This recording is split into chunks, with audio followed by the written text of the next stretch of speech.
Today, we will be looking at 14 horrifying caving stories that went horribly wrong. Each story stands on its own, exposing how a single misstep, misjudgment, or stroke of bad luck deep underground can unleash devastating consequences. As always, viewer discretion is advised.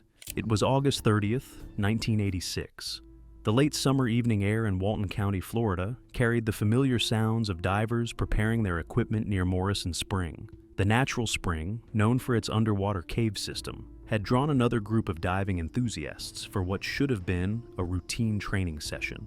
Morrison Spring's entrance opens into a cavern system that has lured countless divers over the years. But beneath its inviting surface lies a complex network of passages where the margin for error shrinks to nothing.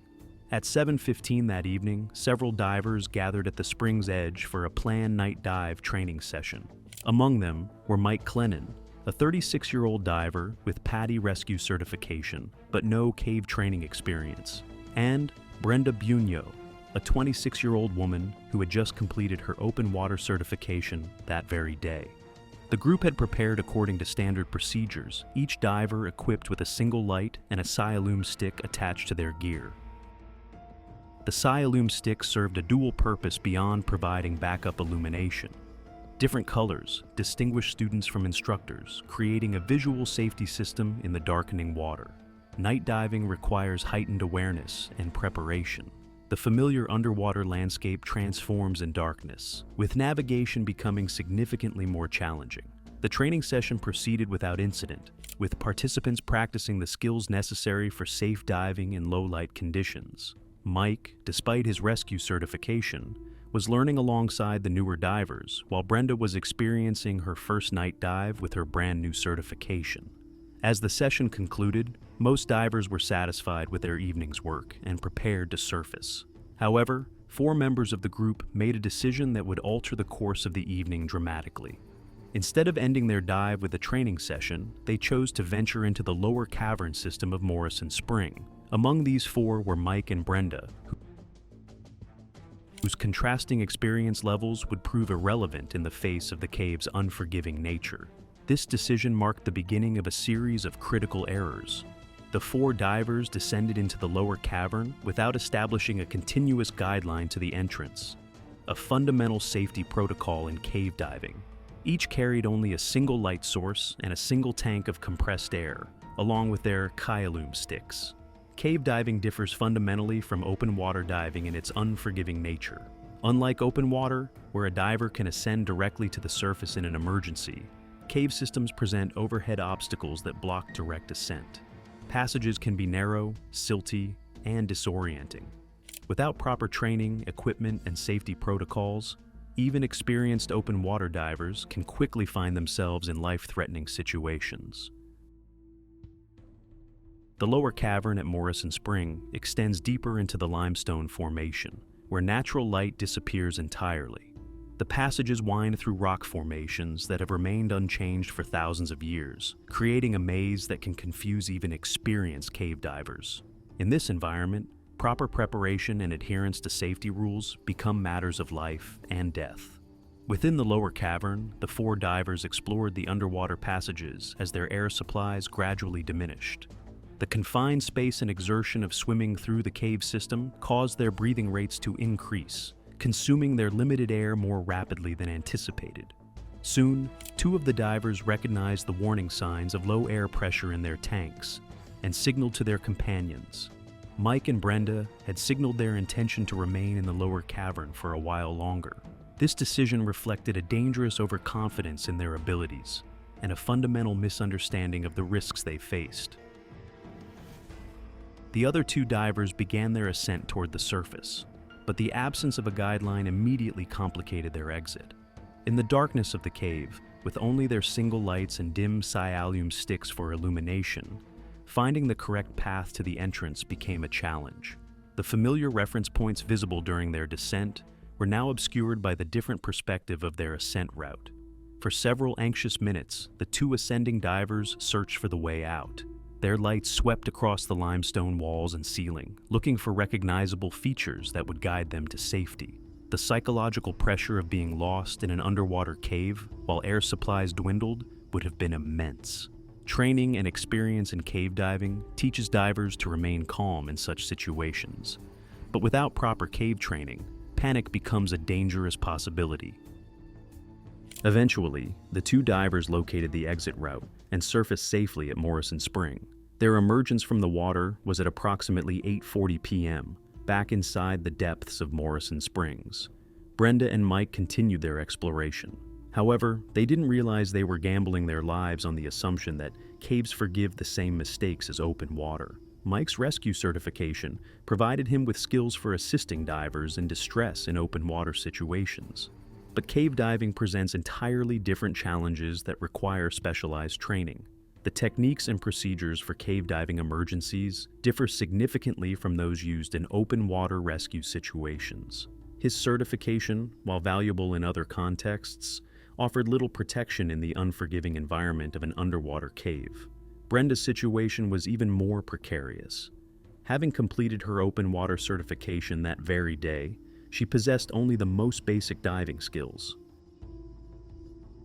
The two divers had established an air management plan before their descent. Mike started with 1,200 psi of air pressure in his tank, while Brenda began with 1,700 psi. They agreed to turn back when their air supplies reached 500 psi, following the basic principle of maintaining adequate air reserves for their exit from the cave. However, air management in cave diving involves more complex calculations than simple turnaround pressures. Experienced cave divers use the rule of thirds, consuming 1/3 of their air supply on the way in, 1/3 on the way out, and reserving 1/3 for emergencies. This conservative approach accounts for the possibility of navigation errors, equipment failures, or assisting a distressed diving partner. As the minutes passed in the lower cavern, the two remaining divers consumed their air supplies while exploring the underwater passages. Unknown to them, their companions above were growing increasingly concerned about their extended absence. Other divers who had witnessed the evening's events recognized the potential danger of the situation. Immediately after the two survivors surfaced, additional divers entered the water to check on Mike and Brenda. The timing of this rescue attempt proved crucial. It had been only 5 to 10 minutes since the missing divers were last seen. The rescue divers descended into the lower cavern, their lights cutting through the darkness as they searched for signs of the missing pair. The underwater environment that had seemed inviting during the evening's training session now took on an ominous quality. Every shadow could conceal a tragedy. Every passage could lead to answers or deeper mystery. The discovery came swiftly but too late. Brenda was found against the ceiling of the lower cavern, her body motionless in the water. Mike lay on the floor of the same chamber, equally still. Both divers still wore their masks, but their regulators, the devices that delivered life-sustaining air from their tanks, had come free from their mouths. No lights were functioning, and the Sialume sticks that had seemed adequate for backup illumination proved too dim to provide meaningful visibility in the cave's absolute darkness. The scene told a story of desperation and confusion. The darkness that had enveloped the cave was complete. Even the entrance could not be seen from their position. Without functioning lights and with inadequate backup illumination, the divers had found themselves in a situation where navigation became impossible and panic likely inevitable. The rescue operation shifted into emergency mode. Both divers were evacuated from the lower cavern and brought to the surface as quickly as possible. The transition from the silent underwater world to the chaos of an emergency rescue scene above water marked a frantic attempt to reverse the tragedy that had unfolded below. At the surface, CPR was immediately administered to both divers. The rescue techniques learned by many divers, including Mike himself, were now being applied in a desperate attempt to save lives. They were rushed to a nearby hospital. However, the damage caused by prolonged oxygen deprivation in the underwater environment had already occurred. Both Mike Clanan and Brenda Bugnot were pronounced dead after arrival at the hospital. The analysis of this tragedy reveals a devastating cascade of safety violations that transformed a routine diving outing into a fatal disaster. The violation of fundamental cave diving safety rules, The light rule requiring multiple independent light sources, the line rule mandating continuous guidelines to the entrance, the air rule governing proper gas management, and the training rule requiring appropriate certification for the environment, combined with poor judgment to create conditions where survival became impossible. On the morning of February 15, 2012, Ed Sorensen stood at the water's edge in his street clothes, observing his students as they prepared for another day of underwater training. As one of Florida's most experienced cave diving instructors and rescuers, Sorensen had witnessed countless diving scenarios unfold at this location. Merritt's Mill Pond, with its deceptively peaceful surface, was commonly used as a training ground for divers. Unlike the open chambers found at many recreational sites, this system features narrow passages and tight restrictions at some places. On this particular morning, another instructor was conducting training exercises with student divers in the underwater cave system. The students wore double back-mounted tanks, a common configuration for many diving applications. These tanks sit mounted on the back, creating a profile that extends beyond the diver's shoulders. Double back-mounted systems provide excellent gas capacity and are familiar to most recreational divers transitioning to technical diving. In contrast, many cave divers prefer side-mounted configurations, where tanks are positioned along the diver's sides rather than on their back. This setup creates a narrower profile and allows for better maneuverability in confined spaces. The training dive proceeded normally at first, with the instructor guiding the students through the underwater passages. Cave diving instruction requires careful attention to student positioning, equipment management, and emergency procedures. Instructors must maintain visual contact with their students while navigating complex three-dimensional spaces where disorientation can occur quickly. As the group moved deeper into the cave system, the students encountered a restriction, a narrow passage where the cave walls close in significantly. These restrictions are common features in Florida's cave systems, requiring divers to modify their body position and equipment configuration to pass through safely. For properly equipped cave divers, navigating restrictions becomes routine with training and experience. However, as the students attempted to pass through the restriction, their double back-mounted tanks became wedged against the limestone walls. The wider profile created by their equipment configuration proved incompatible with the narrow passage. What had seemed like standard diving gear moments before had become an insurmountable obstacle, trapping them in the unforgiving grip of the cave. The students' hearts raced as they realized their predicament. They couldn't move forward. They couldn't move backward. Air bubbles escaped in rapid bursts as panic took hold. In all the panic, the students started frantic movements which started stirring up sediment, resulting in poor visibility. When sediment gets stirred up in cave systems, it can reduce visibility to literally zero, a condition known as a silt out. In these conditions, divers can become completely disoriented even in familiar cave systems. The instructor, recognizing the emergency unfolding before him, attempted to assist the trapped students. However, the zero visibility conditions that had developed made it impossible to locate them effectively. Faced with students he could not locate in zero visibility conditions, the instructor made the critical decision to surface and call for help. Breaking the surface of Merritt's Mill Pond, the instructor immediately began shouting for assistance. Ed Sorensen, despite being dressed in street clothes and not actively diving that morning, recognized the emergency immediately. His years of experience in cave rescue operations had taught him that time becomes the most critical factor in underground emergencies.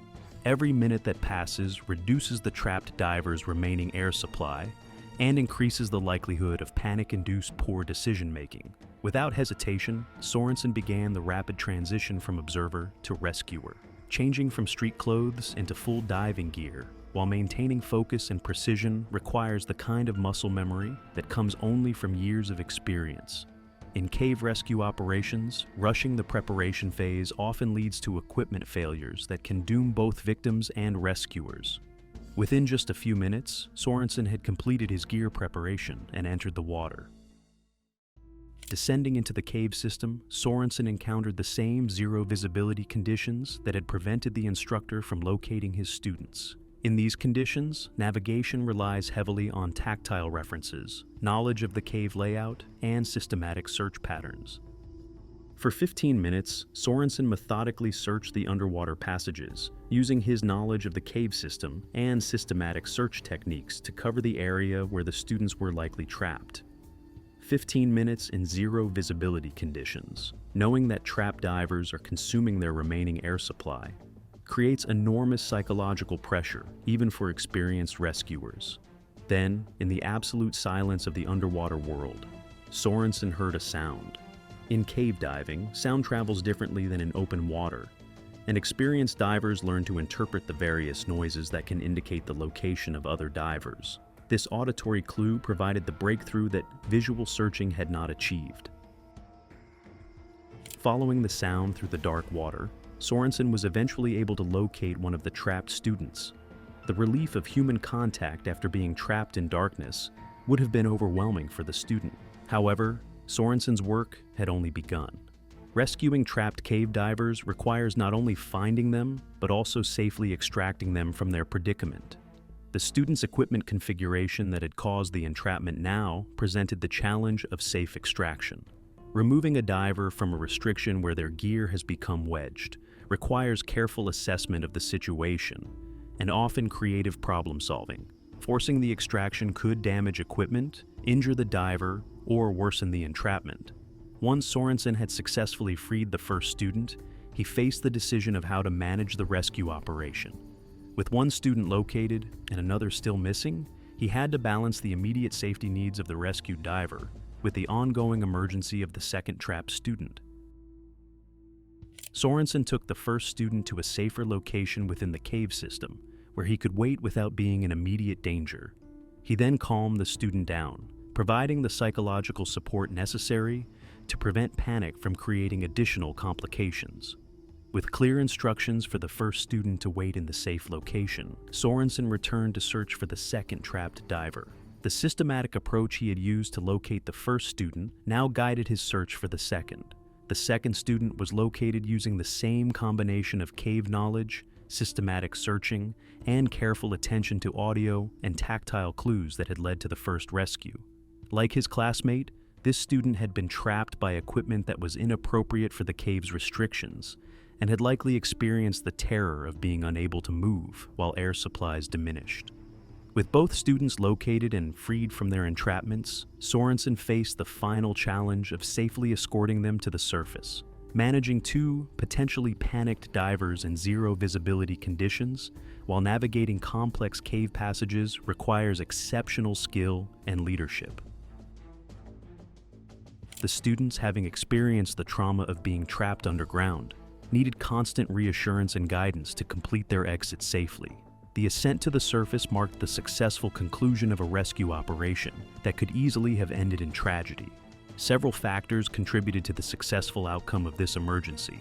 The original instructor's decision to surface and call for help, rather than attempting a rescue beyond his capabilities, prevented the situation from escalating into multiple casualties. Most critically, the student's survival was largely due to Sorensen's presence at the site. His years of cave diving experience, rescue training, and intimate knowledge of the Merritt's mill pond system provided the combination of skills necessary to locate and extract trapped divers in zero visibility conditions. Without his intervention, the students would likely have consumed their remaining air supplies and become fatalities rather than rescued divers. It was the equipment configuration error that caused the initial entrapment.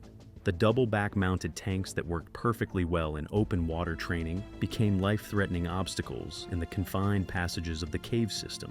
This incident illustrates why cave diving training emphasizes equipment configuration as a fundamental safety concern rather than a matter of personal preference. Thanks to Ed Sorensen's, what could have been another devastating cave diving tragedy was transformed into a story of survival. Both students emerged from their underground nightmares safely.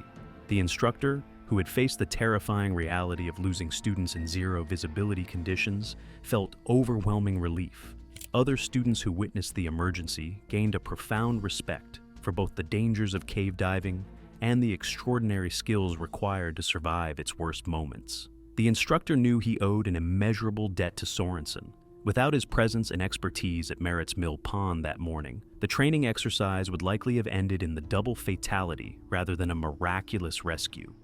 September 24th, 2005. A fine morning in Sequoia National Park, where 8 researchers prepared for their descent into Empire Mine Cave. Among the group were Shane Fryer, who would lead the expedition, Mindy Goldberg, a 25-year-old explorer, Dave Bunnell, a 53-year-old veteran, and Joel Despain. The diverse team of experts, park rangers, and archaeologists had gathered with a shared mission: to study and photograph the fascinating mine ruins that lay hidden beneath the California wilderness, remnants of the ambitious silver mining operations from the 1870s. The entrance to Empire Mine Cave presents itself as a vertical pit that requires technical rope work to access safely. Unlike horizontal cave entrances that allow cave explorers to simply walk underground, vertical systems demand specialized equipment and techniques for safe descent and ascent. The rigging process involves anchoring rope systems to secure points at the surface, establishing redundant safety measures, and ensuring that all team members understand the descent and emergency procedures. The team prepared their rope systems at the cave entrance, with each member checking and double-checking their equipment configurations. Caving in vertical systems requires harnesses, helmets, headlamps, rappelling devices, and ascending gear that must function flawlessly in the underground environment. Shane took the lead position for the descent, his experience making him the natural choice to test the rope systems and assess conditions in the cave. As an experienced spelunker, he understood the importance of the lead descender carefully evaluating each section of the cave. The rappel down the entrance pit proceeded smoothly for Shane. Following Shane's successful descent, Mindy began her journey into the cave. Her descent down the entrance pit went according to plan, and upon reaching the bottom, she continued past Shane's position to explore a short chimney passage that led deeper into the cave system. Shane stayed at his position as she saw Mindy make her way down the chimney. Chimney passages and caves present unique challenges for cave explorers, requiring specific techniques for safe navigation. These narrow vertical or near vertical passages demand a combination of climbing skills and body positioning that differs significantly from horizontal cave travel. One must use their backs, feet, and hands to maintain contact with opposite walls while moving up or down through the confined space. Dave Bunnell prepared for his descent with the confidence that comes from 53 years of life experience and decades of caving expertise. Dave's initial rappel proceeded without incident. The rope systems functioned exactly as designed, and he reached the bottom of the entrance pit safely. However, his expedition into Empire Mine Cave was about to encounter the unpredictable nature of underground environments, where geological processes that have been stable for decades can shift without warning. As Dave began to climb down the chimney passage where Mindy had preceded him, the rock formations that had remained stable for countless years suddenly shifted. A large rock, loosened by unknown factors, perhaps the vibrations from multiple people passing through the area, changes in temperature, or simply the accumulated stress of time, broke free from its position in the cave wall. The falling rock struck with devastating precision, pinning Dave's cave pack against the wall while simultaneously trapping his leg in the confined space of the chimney. The impact created a terrifying situation where Dave found himself immobilized in the narrow passage, unable to move freely while bearing the weight and pressure of the displaced stone. In caving accidents, entrapment scenarios represent some of the most challenging emergencies, as the confined spaces that make caves fascinating also limit rescue options. Dave's years of caving experience served him well in this critical moment. Rather than panicking, he assessed his situation and began working methodically to free himself from the rock's grip. The process required careful evaluation of how to move without causing additional rockfall or worsening his entrapment. His cave pack, designed to carry essential gear and supplies, had become both a liability in the entrapment and potentially a protective barrier between his body and the crushing weight of the stone. Through a combination of technique, strength, and determination, Dave managed to work himself free from the rock's grip. However, his escape revealed an even more serious problem. The displaced rock had not simply fallen and moved away, but had settled into a new position, that effectively blocked the chimney passage. The geological event had transformed the cave's architecture, creating a barrier where none had existed moments before. Below the newly positioned rock, Mindy found herself trapped in the lower section of the chimney. The passage that had allowed her safe descent just minutes earlier had become inaccessible from above. She faced the claustrophobic reality of being cut off from her team members and the cave's exit route, with a massive stone blocking her path to freedom. The sound of the rockfall and Dave's calls for assistance brought immediate response from Joel Despain, who recognized the severity of the situation unfolding below. Cave rescue scenarios demand quick thinking, technical expertise, and careful coordination among team members. The confined spaces and limited access that characterize cave environments can make rescue operations extraordinarily challenging, even with experienced explorers available to assist. Joel's hurried descent into the cave marked the beginning of an improvised rescue operation that would test the skills and determination of all involved. Unlike surface emergencies where professional rescue teams can bring specialized equipment and additional personnel, cave rescues often depend on the resources and expertise immediately available at the scene. The team's collective caving experience became their primary asset in addressing the emergency. The three, Dave, Shane, and Joel, found themselves facing an engineering problem with life-or-death implications. The rock that blocked Mindy's escape route weighed far more than any individual could move, yet it had to be repositioned to create enough space for her to climb to safety.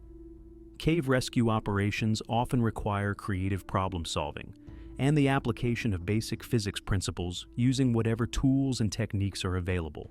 The three men worked systematically to move the obstructing rock. The process involved careful assessment of leverage points, the application of coordinated force, and constant attention to the risk of additional rockfall that could worsen the situation. The confined space of the chimney passage limited their options for applying mechanical advantage to move the rock. Unlike surface rescue scenarios where heavy equipment and multiple personnel can be brought to bear on similar problems, the cave environment restricted them to human strength, basic tools, and whatever improvised leverage they could create using the cave's natural features. Throughout the rescue operation, communication with Mindy remained essential for coordinating the effort and monitoring her condition. Cave acoustics can make voice communication challenging, and the psychological stress of being trapped in a confined underground space can be overwhelming. Maintaining contact between the trapped person and the rescue team helps prevent panic and provides crucial information about the effectiveness of rescue efforts. The breakthrough came when the three men managed to create just enough space above the rock for Mindy to attempt her escape. The gap they had opened was minimal, barely sufficient for a person to squeeze through. But it represented the difference between continued entrapment and freedom. Mindy's climb up, over, and out of the restricted passage required both physical skill and mental determination.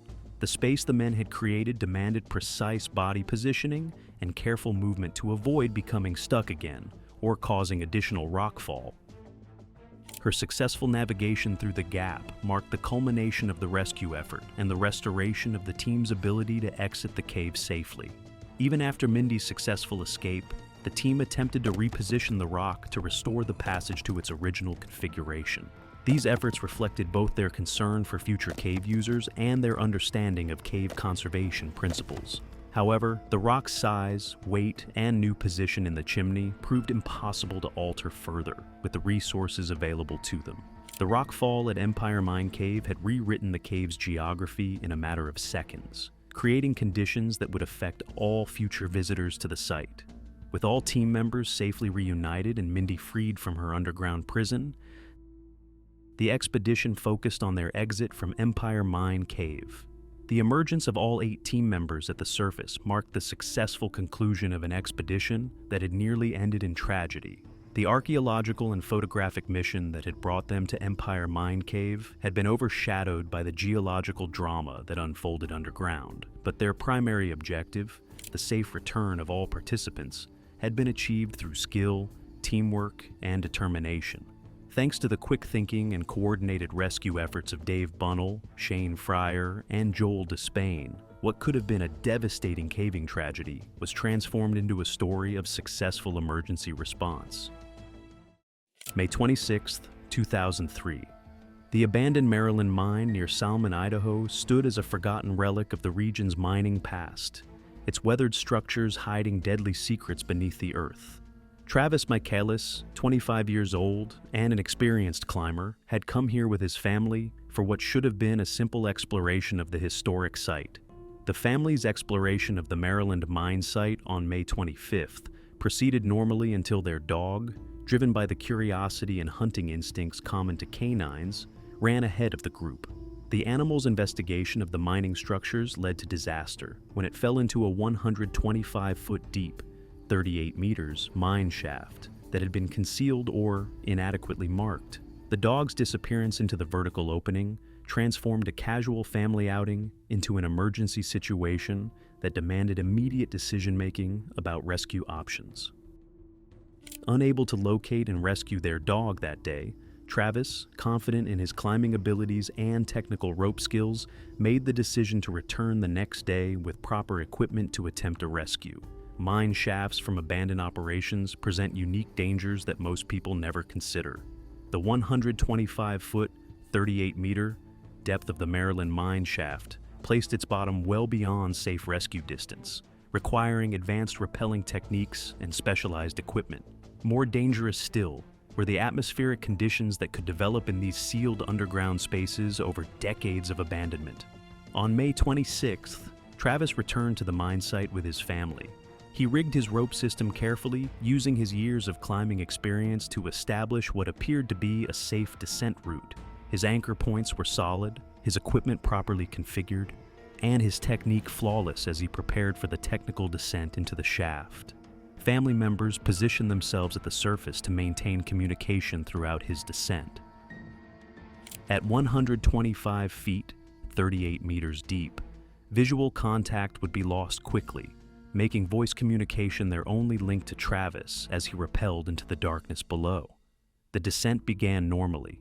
Travis made his way down the shaft walls. The familiar rhythm of controlled rappelling gave his family confidence that the rescue attempt was proceeding according to plan. But abandoned mine shafts harbor invisible killers. Over decades, natural processes had altered the atmospheric composition within the confined space. Heavier gases had settled into the lower portions of the shaft, displacing the oxygen necessary for human survival. The deeper Travis descended, the more deadly the air became. Halfway down the shaft, Travis felt the first signs something was wrong. His breathing became labored. His head felt light. The air seemed different somehow. Not the thin air of high altitude he knew from mountain climbing, but something more sinister. "The air is getting thin," he called up to his family, his voice carrying a note of concern that hadn't been there moments before. As he continued his descent, the oxygen-depleted atmosphere began affecting his brain function. Hypoxia doesn't announce itself with fanfare. It creeps in quietly, stealing consciousness before victims realize they are in mortal danger. Travis's experienced climber's mind, trained to assess risks and make critical decisions, began shutting down as oxygen starvation affected his neural pathways. At the bottom of the shaft, Travis had encountered an atmospheric death trap. As he reached there was a sloping passage. He made his way down there, crawling in on his knees into the narrow passage to miraculously locate his dog and rescue his pet. But in his condition, his brain's cognitive function was at its lowest, and he couldn't figure out he was walking with the angel of death. The sloping passage that led away from the main shaft had become a death trap. As we further went down and moved toward this passage's depth, the oxygen levels dropped so drastically that he lost consciousness within moments. His body struggled against the oxygen starvation. The hypoxia shut down his brain functions systematically. First went his higher reasoning, then his motor control, then his basic life functions. Inside the deadly atmosphere, Travis fought alone in the darkness, 125 feet, 38 meters below his family. His family members above, receiving no response to their increasingly frantic calls, faced the terrible realization that their rescue mission had become a disaster. The silence from the shaft indicated either that Travis was unconscious, injured, or dead, but they had no way to determine his condition or provide assistance without entering the same dangerous environment that had claimed him. Their frantic calls into the shaft received no response. The rope hung motionless. They had no way to determine Travis's condition without entering the same environment that had claimed him. Recognizing that the situation exceeded their capabilities, they sought professional help. Search and rescue teams responded to the Maryland mine emergency with the understanding that they were likely dealing with a fatal accident rather than a rescue operation. The atmospheric conditions that had claimed Travis posed the same deadly threat to any rescuer who entered the shaft without proper breathing protection. Professional rescue operations in confined spaces require specialized equipment including air packs, atmospheric monitoring devices, and backup safety systems that enable rescuers to work safely in environments that have already proven deadly. A professional rescuer equipped with an air pack was lowered into the mine shaft to locate Travis and assess the situation at the bottom. The self-contained breathing apparatus provided the rescuer with a clean air supply that was independent of the shaft's deadly atmosphere, enabling safe operation in conditions that would quickly incapacitate or kill anyone breathing the ambient air. At the bottom of the shaft, the rescuer discovered Travis's body in the confined space where the fatal atmospheric conditions had overcome him. The evidence suggested that he had lost consciousness during his descent and died from hypoxia, the medical term for oxygen deprivation that results in cellular death when tissues cannot obtain adequate oxygen for normal metabolic processes. The scene told a clear story of atmospheric death. No signs of trauma, no equipment failure, just the quiet end that comes with oxygen starvation. The recovery operation required careful coordination to bring Travis's body to the surface without endangering additional lives. His body was placed in a specialized litter and hauled up the shaft through the same deadly atmosphere that had killed him. The recovery operation required careful handling of Travis's body in the confined space of the mine shaft, while maintaining the safety of rescue personnel working in the hazardous environment. Professional recovery operations follow established protocols for removing victims from dangerous locations while preserving evidence and maintaining the dignity of the deceased. Travis's body was placed in a specialized litter designed for vertical rescue operations and carefully hauled up the 125-foot, 38 meters shaft to the surface. This process required coordination between rescuers at the bottom of the shaft, personnel managing the hauling systems at the surface, and safety officers monitoring the entire operation for additional hazards. His family was left devastated. At first they had lost their dog, and now another family member. Maryland Mine turned out to be their worst nightmare. "The air is getting thin," were the only last words Travis spoke of, words that would haunt the family forever. The autopsy confirmed what rescuers suspected. Travis had died from hypoxia, the medical term for death by oxygen deprivation. His lungs contained no oxygen, his blood showed the chemical signatures of severe hypoxic stress, and his brain had shut down from lack of oxygen. The dog they had originally come to rescue was nowhere to be found. The same atmospheric conditions that killed Travis had likely claimed the animal days earlier. Based on the evidence at the scene, rescuers reconstructed Travis's final moments. The sloping passage at the bottom of the shaft had created a natural trap for heavier-than-air gases. Over years of abandonment, deadly concentrations of carbon dioxide and other gases had accumulated in this low-lying area, displacing all breathable air. The evidence suggested that Travis had recognized the deteriorating air quality during his descent, hence his warning about thin air. But his continued descent had brought him into increasingly oxygen-depleted zones. When he reached the bottom and encountered the sloping passage where gases had concentrated, the oxygen levels dropped so suddenly and severely that he lost consciousness almost immediately.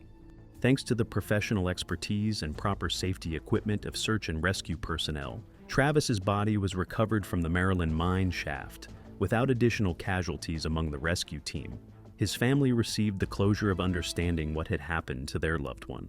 Travis's courage in attempting to rescue his family's pet ultimately cost him his life, but his sacrifice highlighted the need for proper atmospheric monitoring and breathing protection whenever entering confined spaces where bad air conditions may exist. March 1st, 2012, started as one of those perfect Kentucky afternoons that tricks you into believing nature is your friend. The sun blazed overhead, not a cloud in sight, as 8 teenage students gathered with their teacher at the entrance to Hidden River Cave. They were about to embark on what was supposed to be an exciting 3-hour off-trail guided tour, exploring sections of the cave system that most tourists never see. Hidden River Cave in Kentucky isn't your typical tourist trap. This sprawling underground labyrinth stretches for miles beneath the earth, with passages that wind deeper and deeper into absolute darkness. The cave gets its name from the underground river that flows through its lower levels. The group consisted of teenagers who had probably never experienced true underground exploration before. Their teacher had organized this educational adventure, thinking it would be a memorable way to teach them about geology and underground ecosystems. They entered the cave entrance with headlamps, basic safety gear, and the kind of naive confidence that comes from believing nothing bad could possibly happen on a sunny afternoon. They ventured deeper into Hidden River Cave's maze-like passages. Their guide led them through narrow passages and into vast chambers. With each step, they moved further from the surface world and deeper into the Earth's belly. The temperature remained constant. By the time they reached the 1.5-mile mark deep in the cave system, they were in a completely different world. No cell phone signals could penetrate this far underground. No sounds from the surface reached them. They were utterly dependent on their guide and their own preparation to get back out safely. But 1.5 miles above them, the perfect weather was about to reveal its deadly deception. While the group explored the cave's deepest chambers, storm clouds had been building rapidly overhead. What meteorologists call a supercell thunderstorm was developing, the kind of violent weather system that can drop massive amounts of rain in short periods. The first drops began falling on the seemingly peaceful Kentucky landscape.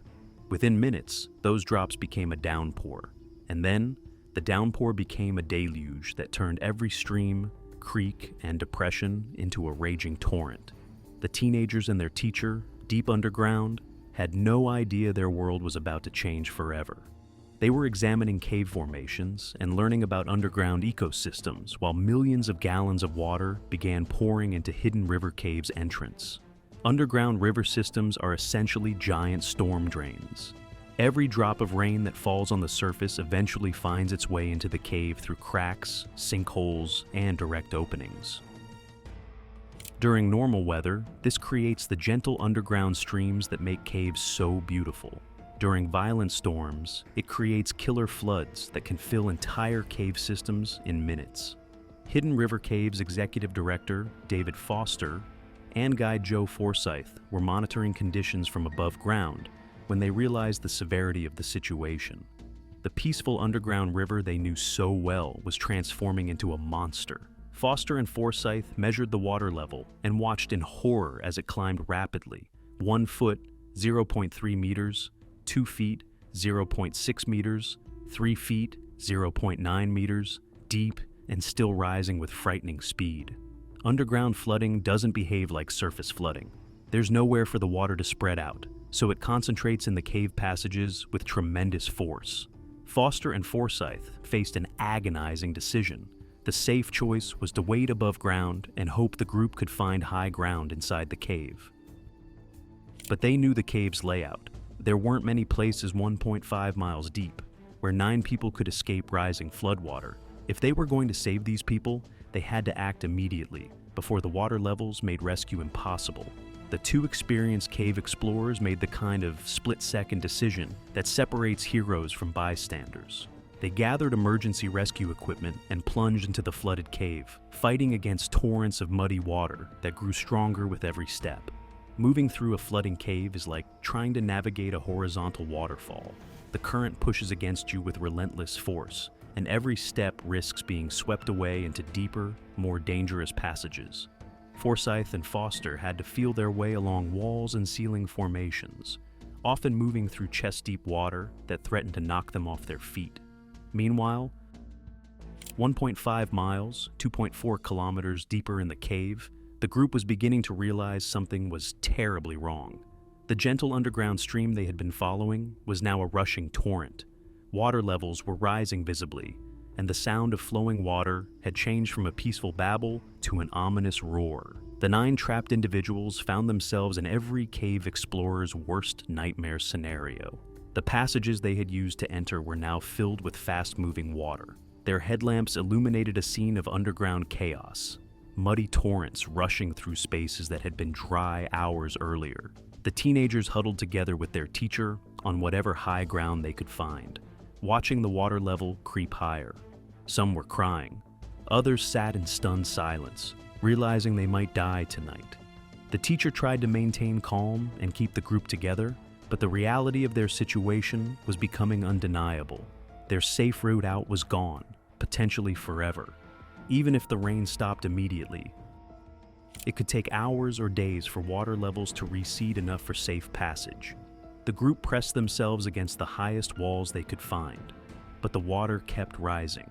What had started as ankle-deep flooding was now knee-deep, then waist-deep. In the narrow confines of the cave passages, even a few more inches could mean the difference between survival and drowning. Meanwhile, Foster and Forsyth continued their search for the trapped group.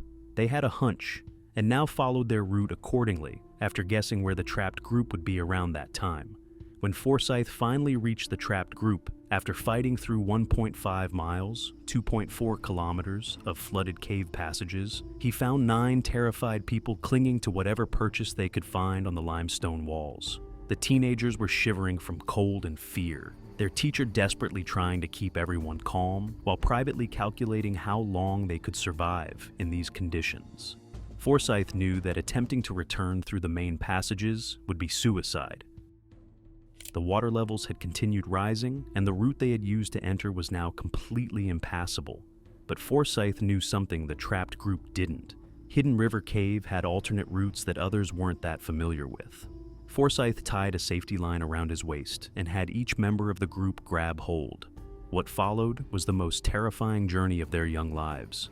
A nightmarish trek through flooded passages where they alternated between walking through chest-deep water and swimming through completely submerged sections. The secret route Forsyth chose required them to navigate through passages most people would never attempt, even under normal conditions.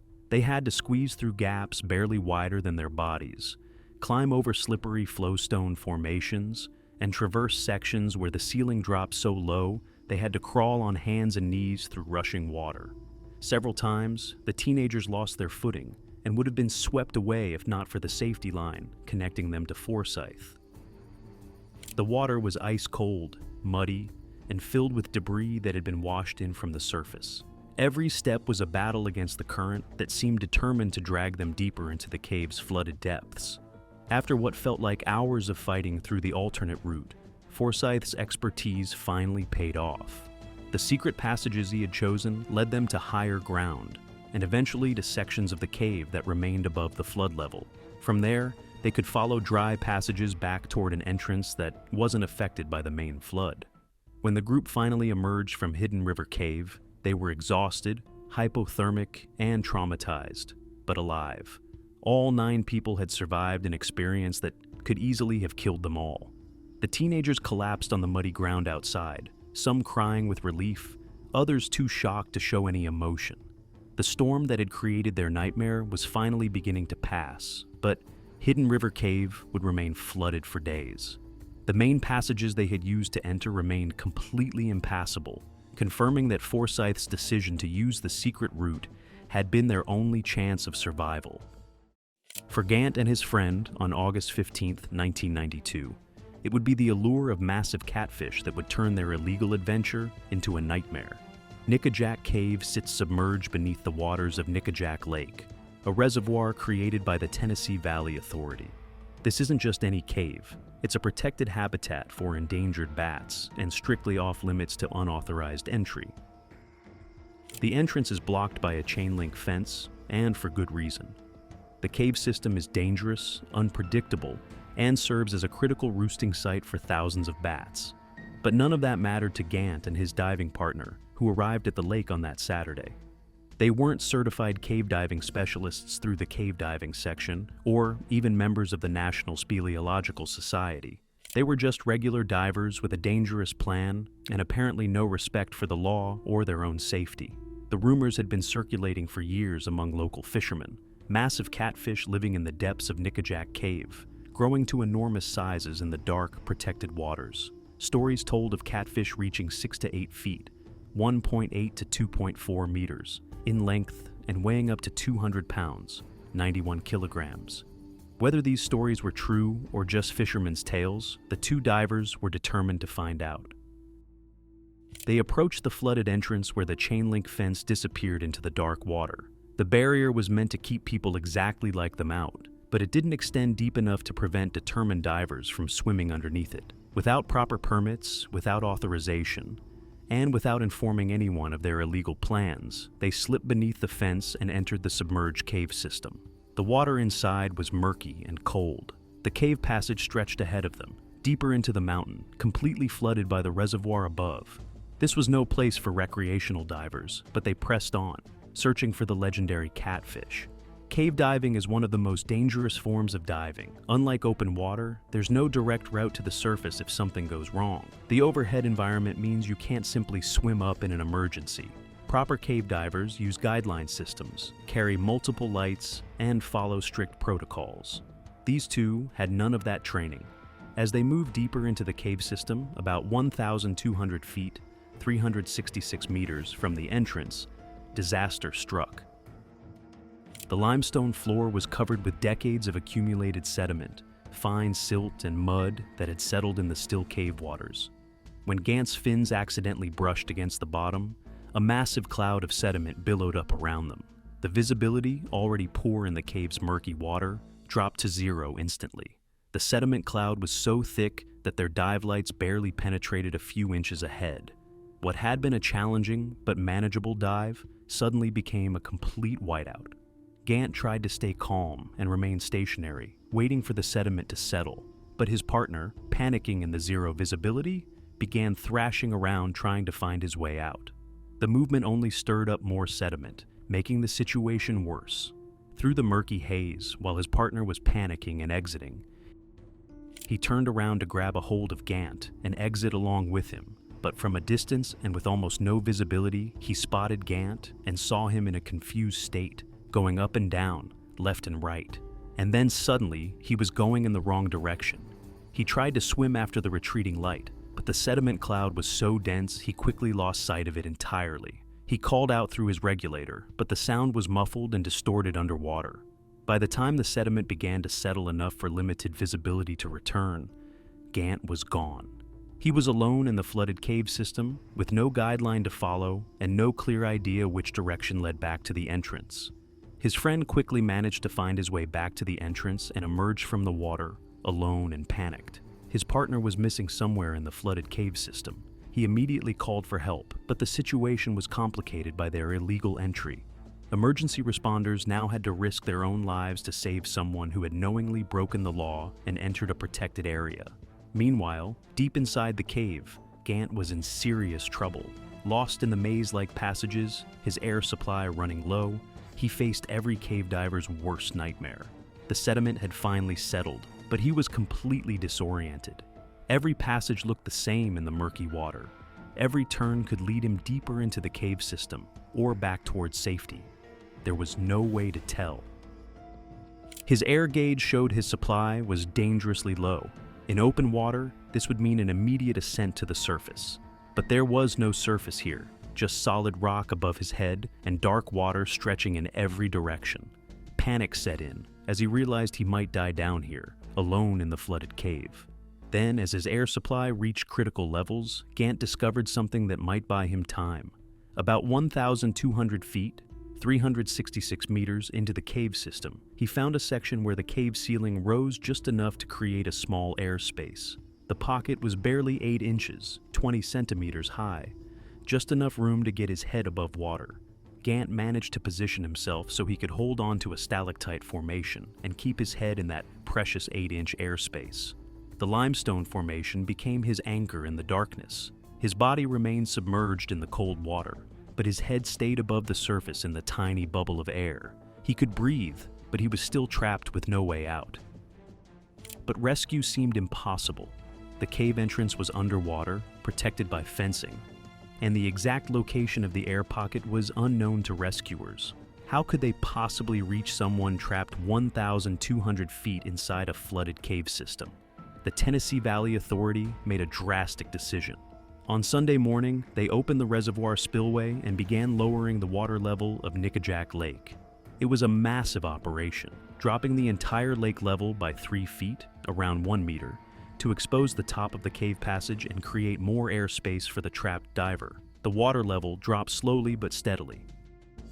Inside the cave, Gant would have noticed the change gradually. The 8-inch air pocket began to grow larger as the water receded. More of the cave ceiling became exposed. The stalactite he was clinging to emerged further from the water. For the first time in hours, he had room to move his head without hitting the ceiling. But Gant's ordeal was far from over. He had been in the cave for 16 hours by this point, much of that time spent clinging to the stalactite in that tiny air pocket. The cold water had sapped his strength. He was exhausted, hypothermic, and nauseated from the stress and physical demands of his situation. 6.5 hours after lowering the water levels in the lake, rescue divers were finally able to reach the trapped man. They found him weak and sick but alive, still holding on to that stalactite formation deep in the cave. The lowered water level had created enough airspace for rescuers to navigate the passages and reach him safely. When Gant finally emerged from Nicac Cave on Sunday afternoon, he was in rough shape. 16 hours in the cold, dark water had left him weak and nauseated. His body temperature was dangerously low, and he needed immediate medical attention. Against all odds, he had survived. The entire rescue operation was a massive undertaking. The Tennessee Valley Authority had to alter water levels across their entire system to save one man who had illegally entered a protected cave. The cost in resources, manpower, and coordination was enormous, all because 2 divers decided to ignore the law and enter a restricted area. Both were heavily fined by the authorities. They were lucky enough not to be sent behind bars for illegal trespassing. Gant's survival came down to finding that tiny air pocket and having the strength to hold on to a stalactite for 16 hours while rescuers figured out how to reach him. Those 8 inches of airspace, created by the natural limestone formations millions of years in the making, were all that stood between him and certain death in the dark waters of Nicac Cave. Elatchua Sink sits in Alachua County, Florida, part of the state's extensive network of freshwater cave systems. Even under perfect conditions, this is considered an advanced cave dive, the kind of site that demands experience, proper training, and planning. The sink connects to a complex underwater cave system with multiple tunnels, chambers, and potential dead ends.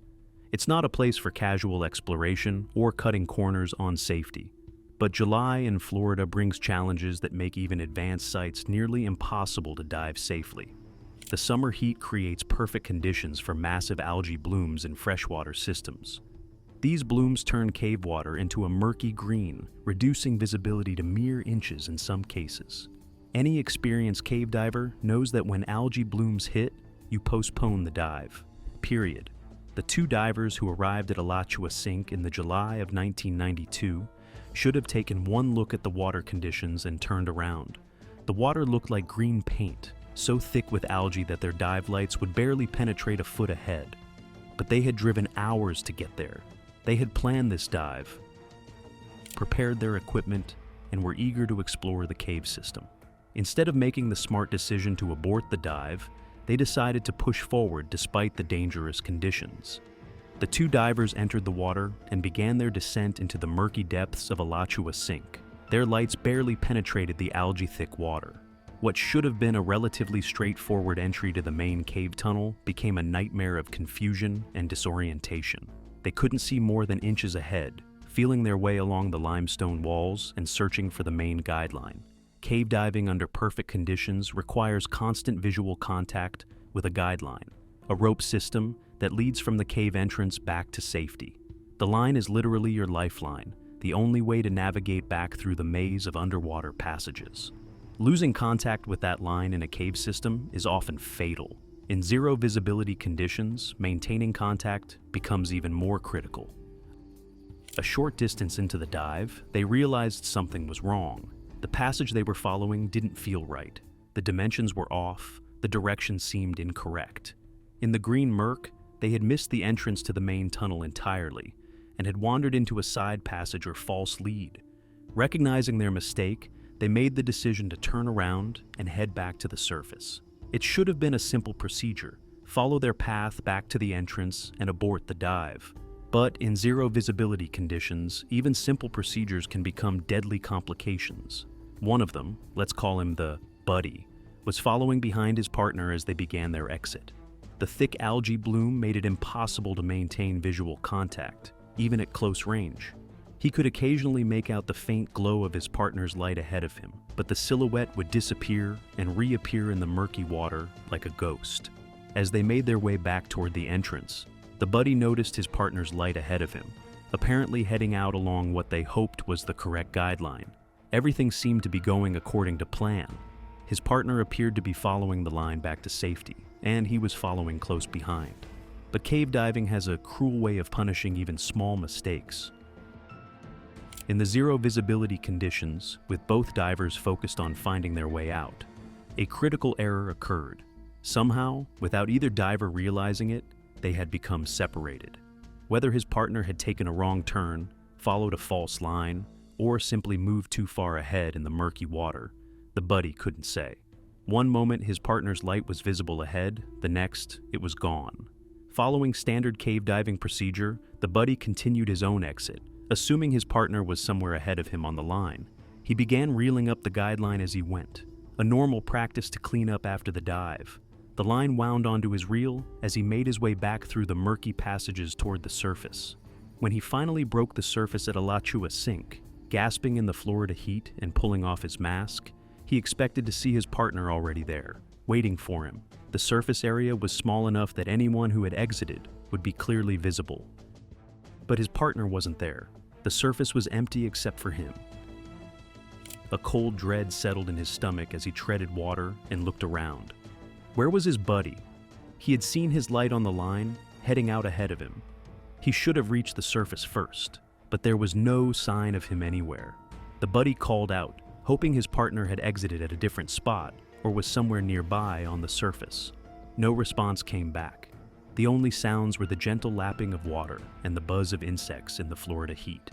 Realizing something was seriously wrong, the buddy immediately began conducting line searches. He re-entered the cave system multiple times, following different possible routes his partner might have taken. Each search took him back into that green murk, feeling his way through passages and hoping to find some trace of the missing diver.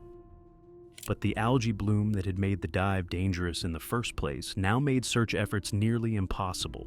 He couldn't see anything in the thick, soupy water. His lights were useless beyond a few inches. He could feel along the cave walls and follow guidelines, but actually locating someone in that underwater maze was like searching for a needle in a haystack while blindfolded.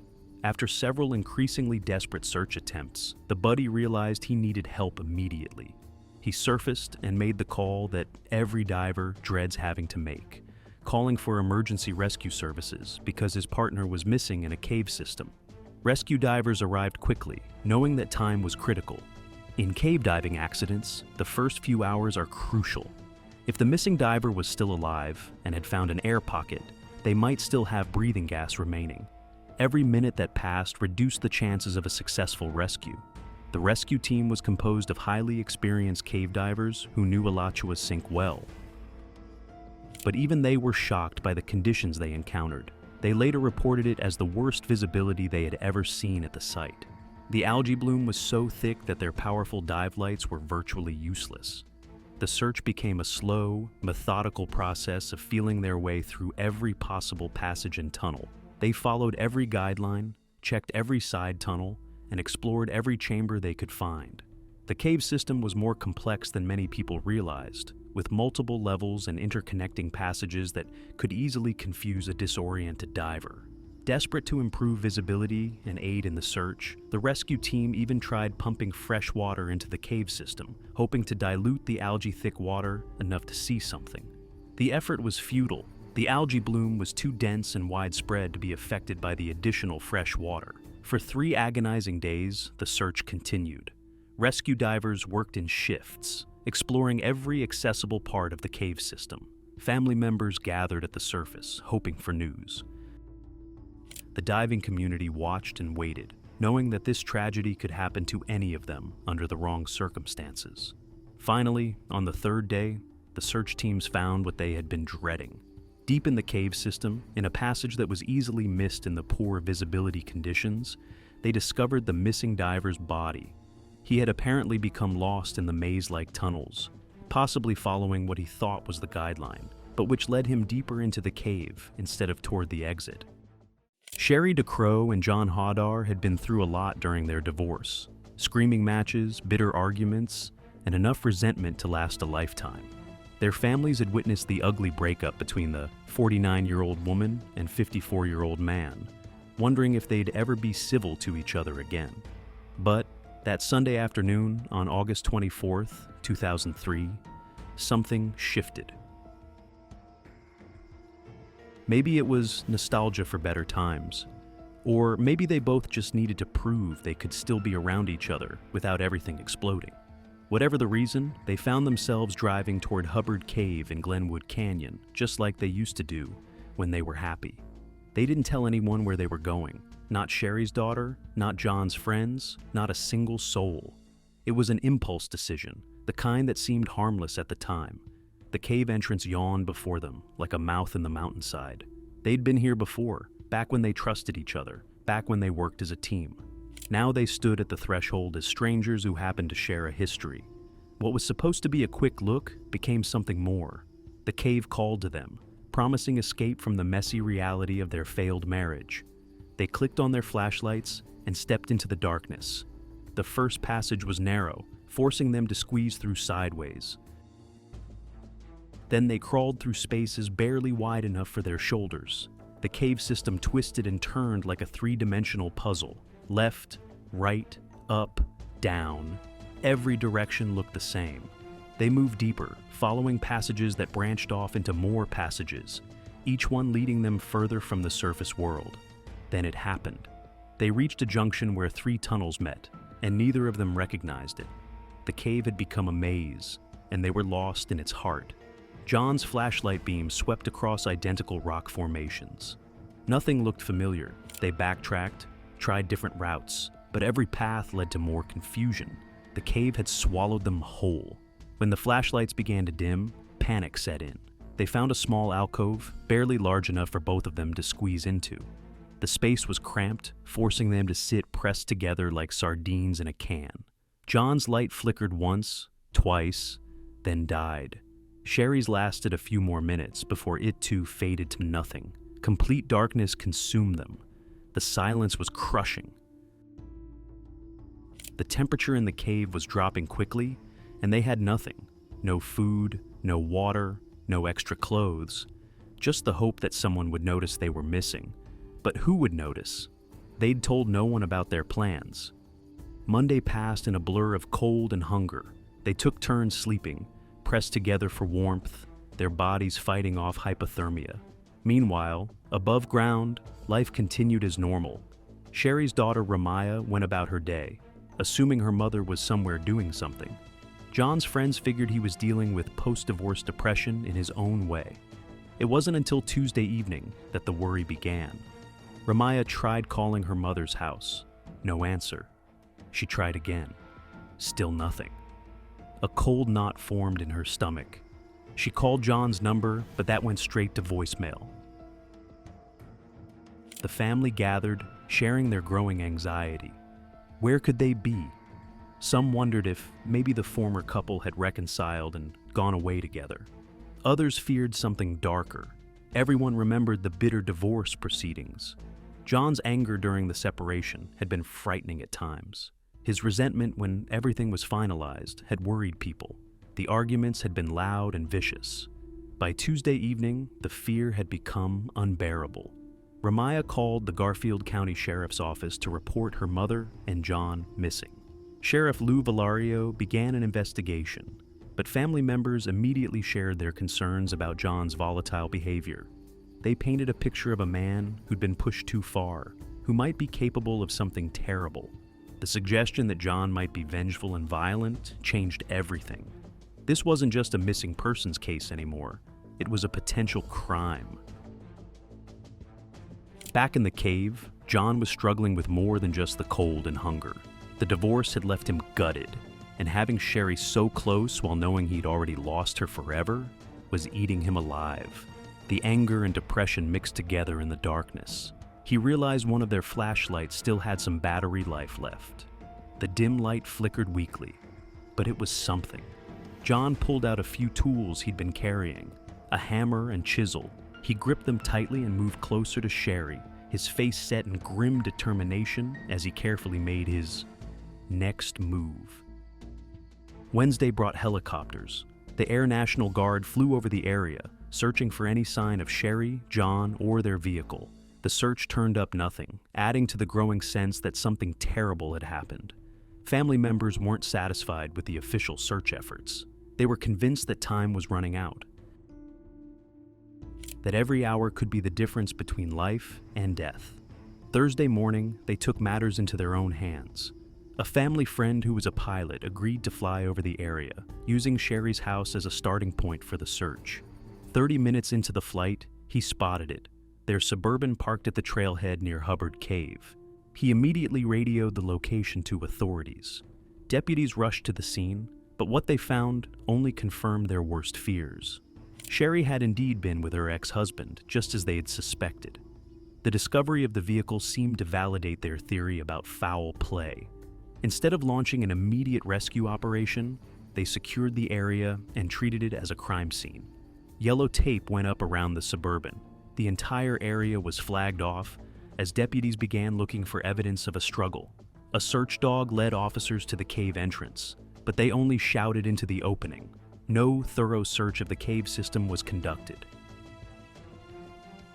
When family members and friends offered to enter the cave themselves, deputies refused, citing safety concerns. The assumption was clear. John had brought Sherry here to hurt her, maybe even kill her. The cave was just a convenient place to dispose of evidence. As thunderstorms moved into the area, officials suspended the search and sent everyone home. The decision infuriated family members who knew every hour counted, but deputies insisted they were following proper procedures. Friday morning brought the family back to the cave site, frustrated and desperate. After heated arguments with deputies, officials finally allowed family members to enter the cave and search for themselves. Ramaya DeCrow and her brother grabbed flashlights and headed into the cave system without hesitation. They called out for their mother and John, their voices echoing through the passages. They followed the map and went deep inside the 400 feet, 122 meters long cave. As they navigated deeper into the cave, they noticed fresh markings on the walls carved into the stone. The markings created a trail that led them directly to where Sherry and John waited. Within minutes, they found the pair weak but alive, huddled together in their cramped shelter. The reunion was emotional, relief, joy, and anger all mixed together. They'd spent 4.5 days in the darkness, but they'd survived. The rescue was almost anticlimactic after all the drama. Family members helped the pair navigate back through the narrow passages to the cave entrance, where medical personnel waited to examine them. Both were dehydrated and weak, but in remarkably good condition considering their ordeal. They'd spent more than 4 days without food or water in the freezing cold cave, yet they'd managed to keep each other alive. John and Sherry had no idea about the drama unfolding outside. They were focused on staying alive, taking turns sleeping while the other kept watch in the absolute darkness. It was only then that the truth came to light. John had used his hammer and chisel to carve directional markers into the cave walls, marking areas where they'd been. He'd been thinking that if no one showed up and they were at the brink of death, he could somehow save Sherry by helping her navigate out. The man who'd been suspected of violence had actually been trying to save the woman he'd lost. Instead, it was rather Sherry who had intended only to show John the way to the cave, but then later they decided to explore. An explosive argument erupted between family members and deputies. The family accused the sheriff's department of hampering the search and delaying the rescue by treating the situation as a crime scene instead of a missing persons case. Despite their bitter divorce, the couple had shared a stronger bond inside the cave, keeping each other's spirits up during their darkest hours. The deputies had wasted precious time looking for evidence of a crime that never happened. Sherry and John declined further medical attention after their initial examination. They climbed into their Suburban and drove to a local hospital to recover in private, leaving behind a scene of recrimination and anger. Family members remained furious about the experience. Sheriff Lou Valario defended his department's actions, claiming they had followed proper procedures.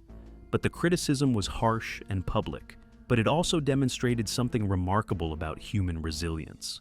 Two people who'd been at each other's throats during their divorce had worked together to survive an ordeal that could have killed them both. Their time in the cave had changed something fundamental between them. The shared experience of facing death together had stripped away the petty grievances and reminded them of their capacity for partnership. August 15th, year 2000.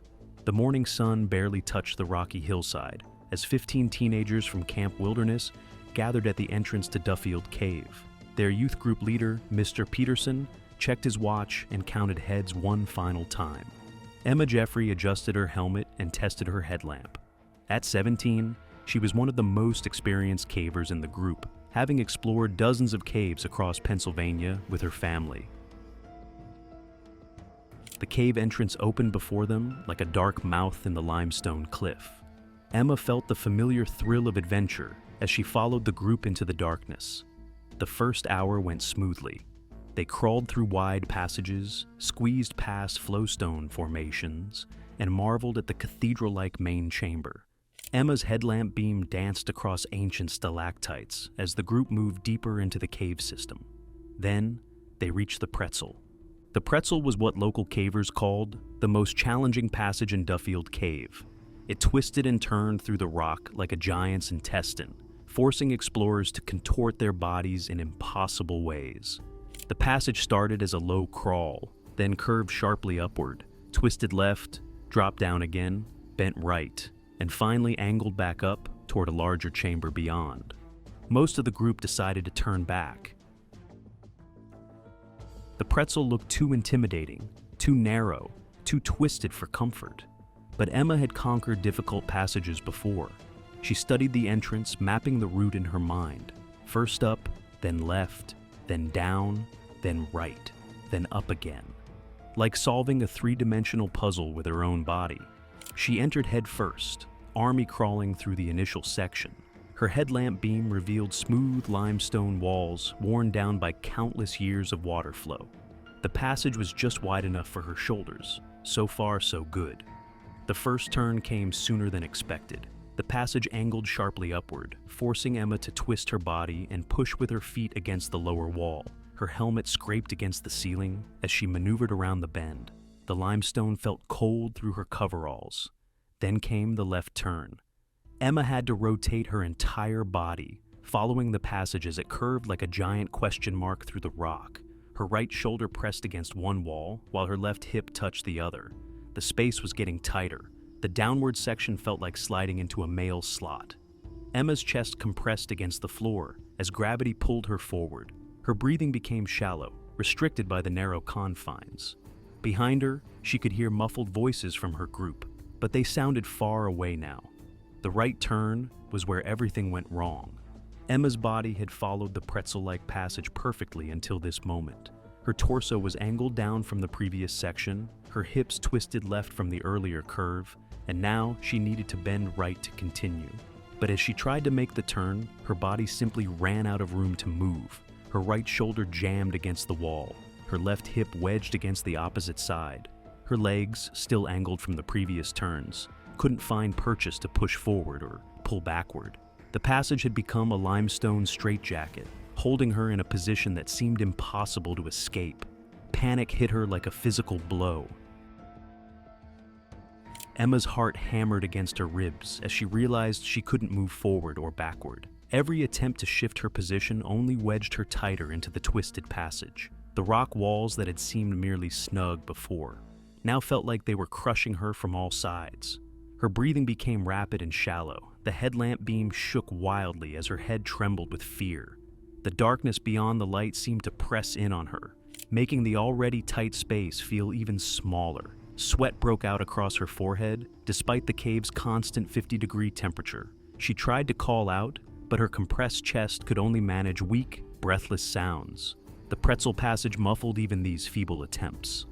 Her friends still gathered at the entrance 30 feet, 9 meters away, couldn't hear her distress. Finally, one of her friends noticed she hadn't emerged from the passage. Voices echoed through the cave as they called her name. When she managed a weak response, the urgency in their replies told her they understood the situation. The next 4 hours became a nightmare of failed rescue attempts. Her friends tried everything they could think of. They grabbed her feet and pulled, but the passage's twists prevented any straight-line extraction. They pushed from behind, but this only wedged her tighter into the narrow sections. Then they made a fatal error. They brought water to pour around her body, hoping to create lubrication, but the limestone absorbed it quickly. However, her temperature started dropping as the soaked water became colder by the minute. The cave temperature that had felt pleasantly cool at first now became Emma's enemy. Hypothermia crept through her body like a slow poison. Her shivering started as small tremors, but grew stronger as the hours passed. The involuntary muscle contractions made the tight passage feel even more constricting. Her thinking became fuzzy. Simple decisions felt overwhelming. The boundaries between her body and the surrounding rock began to blur in her mind. She found herself having conversations with the cave walls, apologizing for intruding, asking them politely to let her go. Meanwhile, above ground, a rescue operation was mobilizing that would become legendary in Pennsylvania cave rescue circles.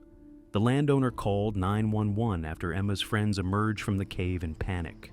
Police arrived first, followed by fire department rescue teams, then paramedics, then specialized technical rescue units from 3 counties. The hillside above Duffield Cave soon looked like a small city of emergency vehicles, their red and blue lights painting the trees in strobing colors. But none of the emergency responders had experience with cave rescue. They lowered equipment into the cave and sent their smallest firefighters into the passage, but even they couldn't reach Emma's location. The pretzel's twisted route defeated every conventional rescue technique. As the sun set on what had started as a beautiful summer day, someone made the call to the local caving community. Within an hour, experienced rescuers from across the region were descending into Duffield Cave. These were people who knew the underground world, who understood how rock passages behaved, who had spent years learning to move through spaces that seemed impossibly small. They managed to reach Emma by sending the smallest rescuer of the group. He analyzed the entire situation and then wiggled his way out to discuss with the rest of the team. The solution, when it came, was as simple as it was embarrassing. The rescue team realized that Emma's clothing, wet with water, sweat, and expanded with hours of wear, was adding crucial inches to her body dimensions. In the tight confines of the pretzel, even a half-inch difference could mean the difference between passage and imprisonment. Working with careful precision, the rescuers removed most of Emma's clothing.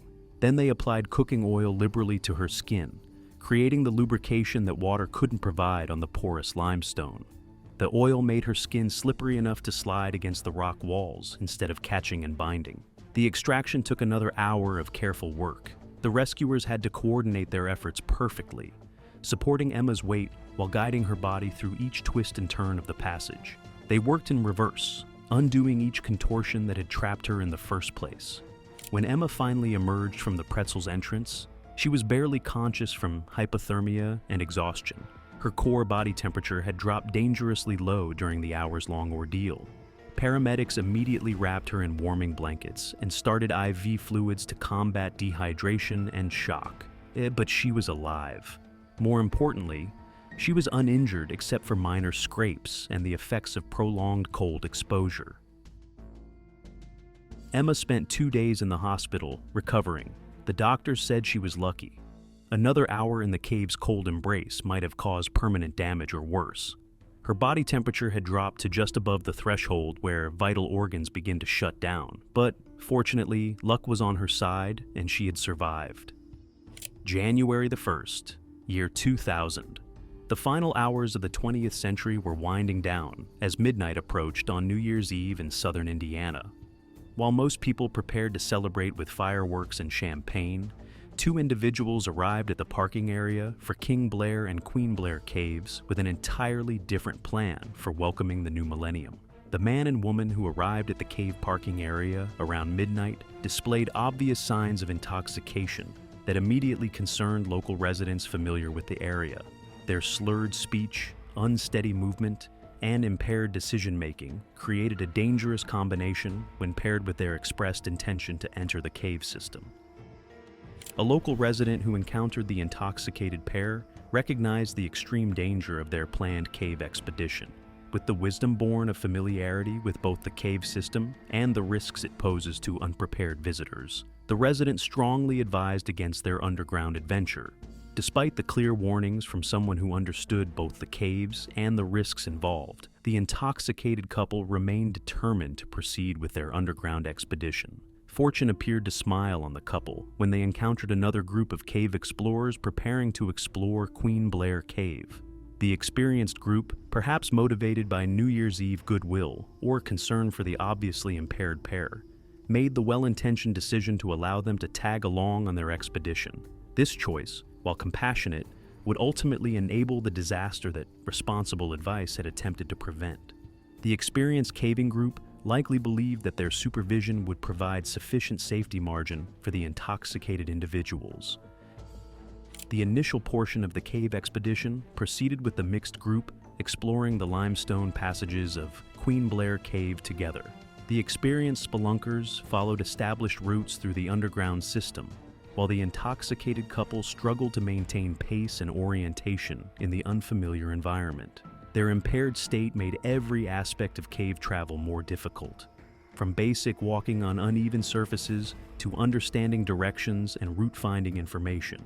Cave systems like Queen Blair present numerous branching passages, side tunnels, and interconnected chambers that can confuse even sober, experienced explorers. The combination of similar-looking walls, multiple route options, and the disorienting effects of artificial lighting create navigation challenges that demand constant attention and careful mental mapping of the route traveled. For the intoxicated pair, these navigation challenges were compounded by alcohol's effects on memory formation and spatial awareness. Their ability to remember the route taken into the cave was severely compromised, making it virtually impossible for them to retrace their path independently. As the caving expedition progressed deeper into Queen Blair Cave, the experienced group made the decision to begin their exit from the underground system. They had likely reached their planned turnaround time and began the journey back to the surface. However, somewhere in the complex passages of Queen Blair Cave, the couple high on alcohol became separated from their guides. Whether through confusion about directions, inability to keep pace, or simple disorientation in the maze-like passages, they found themselves alone in an environment that demanded clear thinking and navigation skills they no longer possessed. The experienced group of explorers completed their exit from Queen Blair Cave without immediately realizing they had lost their impaired companions. Cave groups often become spread out during exploration, and the assumption that everyone was following the established route may have delayed recognition that the couple was missing. By the time the experienced group reached the surface, the intoxicated pair was already lost somewhere in the underground passages. The realization that two people remained in Queen Blair Cave should have triggered immediate rescue protocols. However, the New Year's Eve timing and the circumstances of the separation may have created confusion about responsibility and appropriate response. Meanwhile, deep within Queen Blair Cave, the intoxicated couple began to experience the terrifying reality of being lost underground. Their impaired navigation abilities made it impossible to retrace their route to the surface, while their diminished judgment prevented them from making rational decisions about conservation of resources or appropriate survival strategies. Hours passed as the couple wandered through the passages, their situation growing more desperate with each failed attempt to find the exit. Their flashlights gradually dimmed as batteries drained, creating the additional stress of approaching darkness in an environment where artificial lighting represents the only barrier against absolute blackness. The couple had brought alcohol with them into the cave, vodka that continued to impair their judgment and decision-making throughout their underground ordeal. Rather than recognizing their need for clear thinking and sobriety to navigate their emergency, They continued drinking, further compromising their already limited ability to solve their predicament rationally. As their water supplies ran low, the couple made the dangerous decision to drink water from the cave itself. Cave water sources can contain harmful bacteria, parasites, and chemical contaminants that pose serious health risks to humans. The environment can concentrate pollutants from surface drainage, while organic contamination from animal waste creates additional biological hazards. Their desperation grew as the hours stretched on and their situation continued to deteriorate. With their flashlight batteries failing and cave water providing questionable hydration, they made an even more dangerous decision that nearly cost them their lives. In an attempt to create warmth and light, they began burning articles of their clothing inside the cave. Fire in confined underground spaces creates deadly hazards that the intoxicated couple failed to recognize or understand. The combustion process consumes oxygen from the already limited cave atmosphere while producing carbon monoxide, carbon dioxide, and other toxic gases. The burning clothing produced large amounts of smoke that filled the cave passages around their location.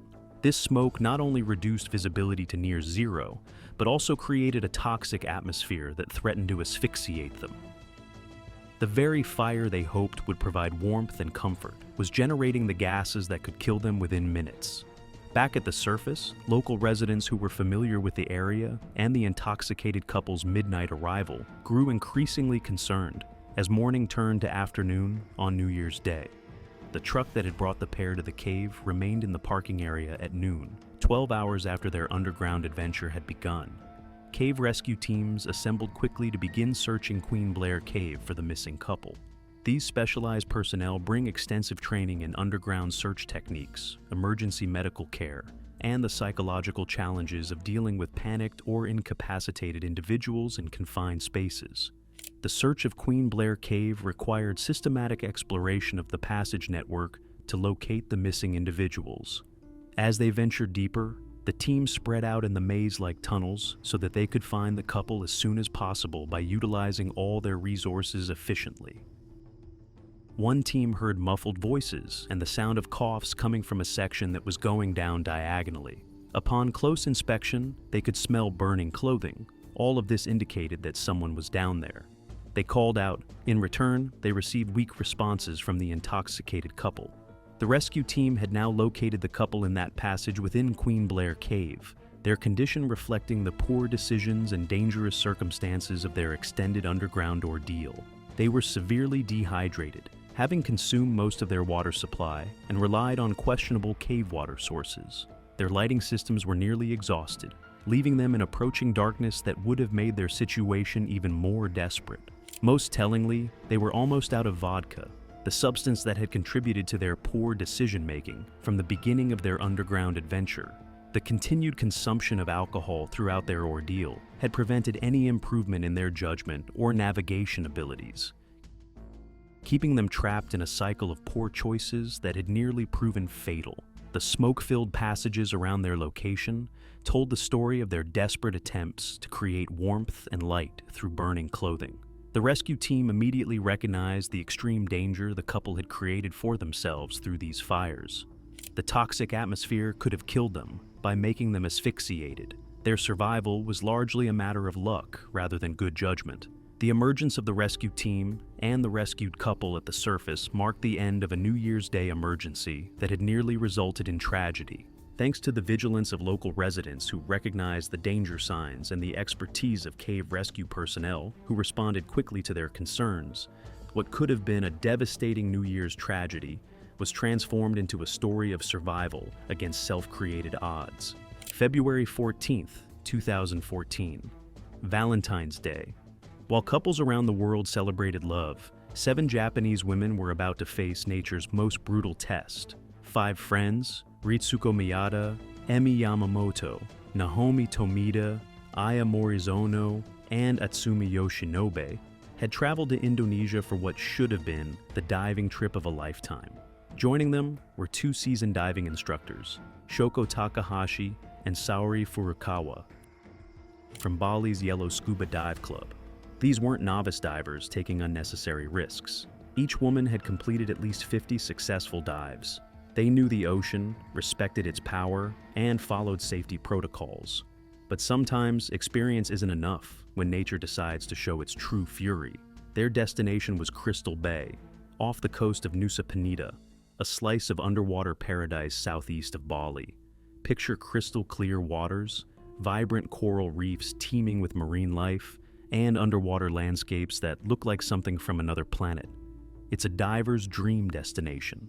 But Crystal Bay harbors a deadly secret.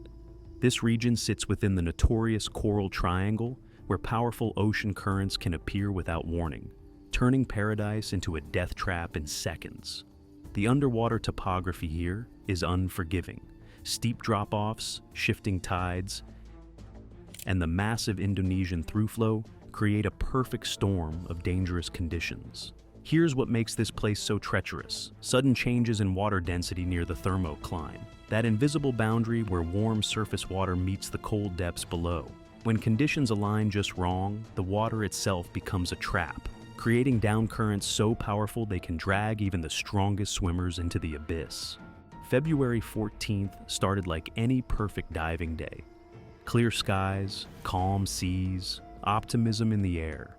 The 7 women completed 2 successful dives that morning, their spirits high as they explored the underwater wonderland. Everything was going according to plan. For their 3rd dive that afternoon, they headed to the mangroves on the northeast side of Nusa Lembongan Island. The boat captain they'd hired was supposed to track their movements, staying close enough to pick them up when they surfaced. This is standard protocol, your lifeline to safety. But here's where everything started to go wrong. As they explored the mangroves below, dark clouds began gathering above. In this region, weather can change in minutes, and they were diving during monsoon season, October to April, when violent storms are most common. When the 7 divers finally surfaced, expecting to see their boat waiting nearby, they found nothing. Empty ocean stretched in every direction. Their boat captain was nowhere to be seen. Furukawa, the dive leader, immediately fired a flare gun into the sky, a desperate signal for help. The bright red flare arced through the darkening sky and fizzled out. No response. No boat on the horizon. Then, nature unleashed its fury. The storm hit like a freight train. Within seconds, a massive downcurrent grabbed all 7 divers and hurled them into the open ocean, like toys in a washing machine. They tried desperately to stay together, reaching for each other as the relentless current spun them through the water. Imagine being caught in an underwater tornado, tumbling helplessly as thousands of tons of water carry you further and further from safety. Your training tells you to stay calm, but every instinct screams that you're going to die. Meanwhile, their boat captain finally showed up at the dive site, a full hour after they'd gone missing. He spent another hour searching through massive waves and driving rain, but the once clear waters had turned dark and violent. Visibility was 0. Eventually, he gave up and reported the incident to Indonesian Marine Police. 7 women were now alone in the middle of the ocean, with night falling fast. When the divers finally managed to surface after being tumbled underwater, their real nightmare was just beginning. They found themselves in the middle of the Lombok Strait, 20 kilometers from their last known position. Miles of empty ocean surrounded them in every direction. Floating in the ocean might sound peaceful, but it's actually a death sentence in slow motion. The tropical sun beats down mercilessly during the day, while at night, the water temperature drops enough to cause hypothermia. Dehydration sets in quickly, and exhaustion makes it nearly impossible to stay afloat. And then there are the predators. Sharks, jellyfish, and other marine life that see floating humans as either prey or threat. On Saturday morning, one day after going missing, Furukawa made a desperate decision. She spotted a tugboat in the distance and broke away from the group, swimming frantically to try to get the crew's attention. But the currents that had trapped them also prevented her from reaching the boat or returning to her companions. The remaining 6 divers faced a new crisis. They'd managed to reach a coral reef and were trying to climb onto the rocks when disaster struck again. Massive waves swept away both Takahashi, one of the instructors, and Miyata. Takahashi had been trying to help Miyata when the ocean claimed them both. Now, only 4 remained, clinging to coral in the middle of nowhere. The 4 survivors, Yamamoto, Tomita, Morizono, and Yoshinobi, had to become resourceful fast. They collected rainwater using their diving fins and any plastic bottles that washed up. When coconuts floated by, they grabbed them for precious fresh water. Every drop was liquid life. For 3 days and nights, they clung to that reef.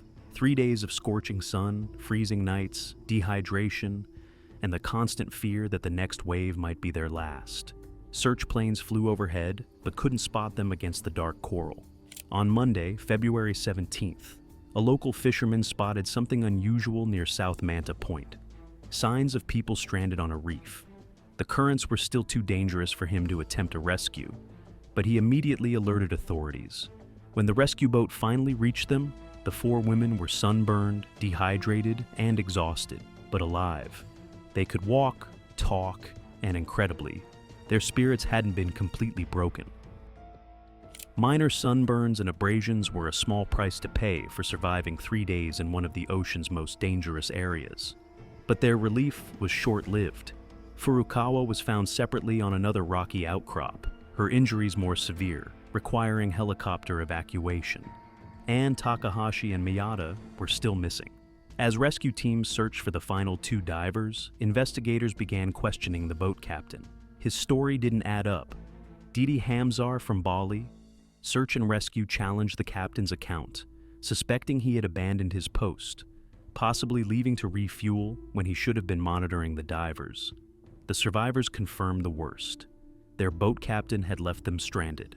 When they surfaced from their 3rd dive, he was simply gone. Police arrested him for negligent behavior that led to at least 1 death, possibly 2. On Tuesday, local swimmers found a body believed to be one of the missing divers. The ocean had taken its toll, making identification difficult. But when officials brought the remains to Miyata's family, her husband and daughter recognized her wedding ring, still on her finger after 3 days in the water. An autopsy confirmed she had been dead for 3 days. Takahashi was still out there somewhere. The search continued until Thursday, when officials announced they would have to call it off. But the ocean wasn't finished with this story. On March 17th, over a month later, a fisherman in Malang, East Java province, made a grisly discovery. A decapitated body with missing hands and feet had washed ashore, approximately 125 miles from the original dive site. Despite the horrific condition of the remains, the fishermen suspected this might be Takahashi. Without dental records available, DNA testing was the only way to confirm identity. Officials flew the remains to a hospital in Bali, where Takahashi's husband identified his wife's body based on clothing inside the wetsuit. 7 women went on a Valentine's Day diving trip. 5 came home alive, but forever changed. 2 families lost daughters, wives, and mothers to the unforgiving sea. This tragedy highlights the deadly reality of extreme diving locations. Even with experience, proper equipment, and safety protocols, nature can turn paradise into a nightmare in seconds. The negligent boat captain faced criminal charges, but no amount of justice could bring back the lives lost to his abandonment. Today, Crystal Bay remains one of the world's most beautiful and dangerous dive sites. The coral reefs still teem with life. The waters still run crystal clear on calm days, and divers still come from around the world to experience its underwater wonders. But those who know this story understand the ocean's true power. They know that beneath the beauty lies a force that doesn't forgive, doesn't negotiate, and doesn't care how experienced you are. July 1996, Yosemite National Park. 24-year-old Sam Meyer stood at the edge of what looked like just another interesting rock formation near Hidden Falls. The massive granite boulders had shifted over centuries, creating what appeared to be a natural window into the earth below. What he couldn't see from the surface was that this innocent-looking gap was actually a death trap waiting to claim its next victim. Sam was an experienced climber and outdoor enthusiast. He'd tackled challenging routes throughout California, navigated treacherous mountain terrain, and understood the risks that came with extreme outdoor activities. But on this scorching July afternoon, a single moment of poor judgment would turn a routine adventure into a nightmare. The hole between the boulders called to him like a siren. From the surface, it looked manageable, maybe 20 or 30 feet deep at most, 6.1 to 9.1 meters. Sam had his rappelling gear with him, standard climbing rope, and years of experience managing technical descents. What he didn't have was ascending equipment. No Jumars, no prusik knots pre-tied, no backup plan for getting back up. In the climbing community, descending without ascent gear is like jumping out of an airplane without checking your parachute. It's the kind of rookie mistake that kills experienced climbers who should know better.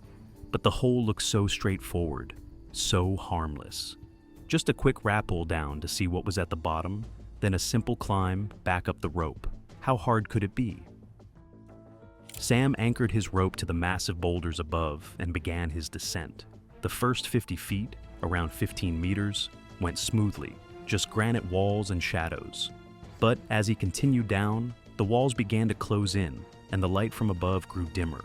What had looked like a shallow depression from the surface was revealing itself to be something far more sinister.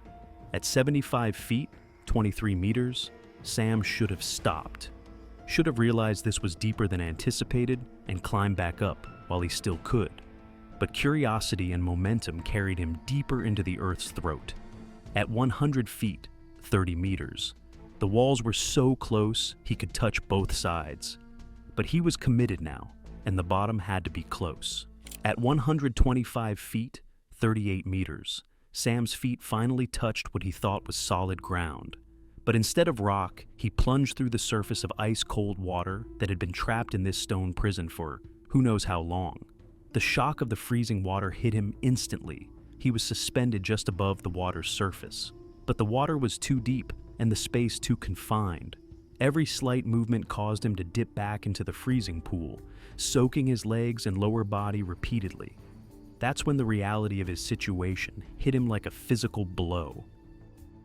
He was 125 feet, 38 meters underground, suspended just above a pool of freezing water, with steep granite walls surrounding him on all sides. Every time he tried to adjust his position or attempt to climb, he'd slip back into the icy water, soaking him further. Above him, his rope stretched up into darkness, impossible to climb without proper ascending equipment. The water temperature in the deep crevice was probably in the low 50s, maybe colder. In July, heat above ground, this might have seemed refreshing, but trapped underground with no way to get warm or dry, hypothermia became an immediate threat. Sam tried everything he could think of. He attempted to climb the rope hand over hand, but within moments his grip would fail and he'd plunge back into the freezing water below.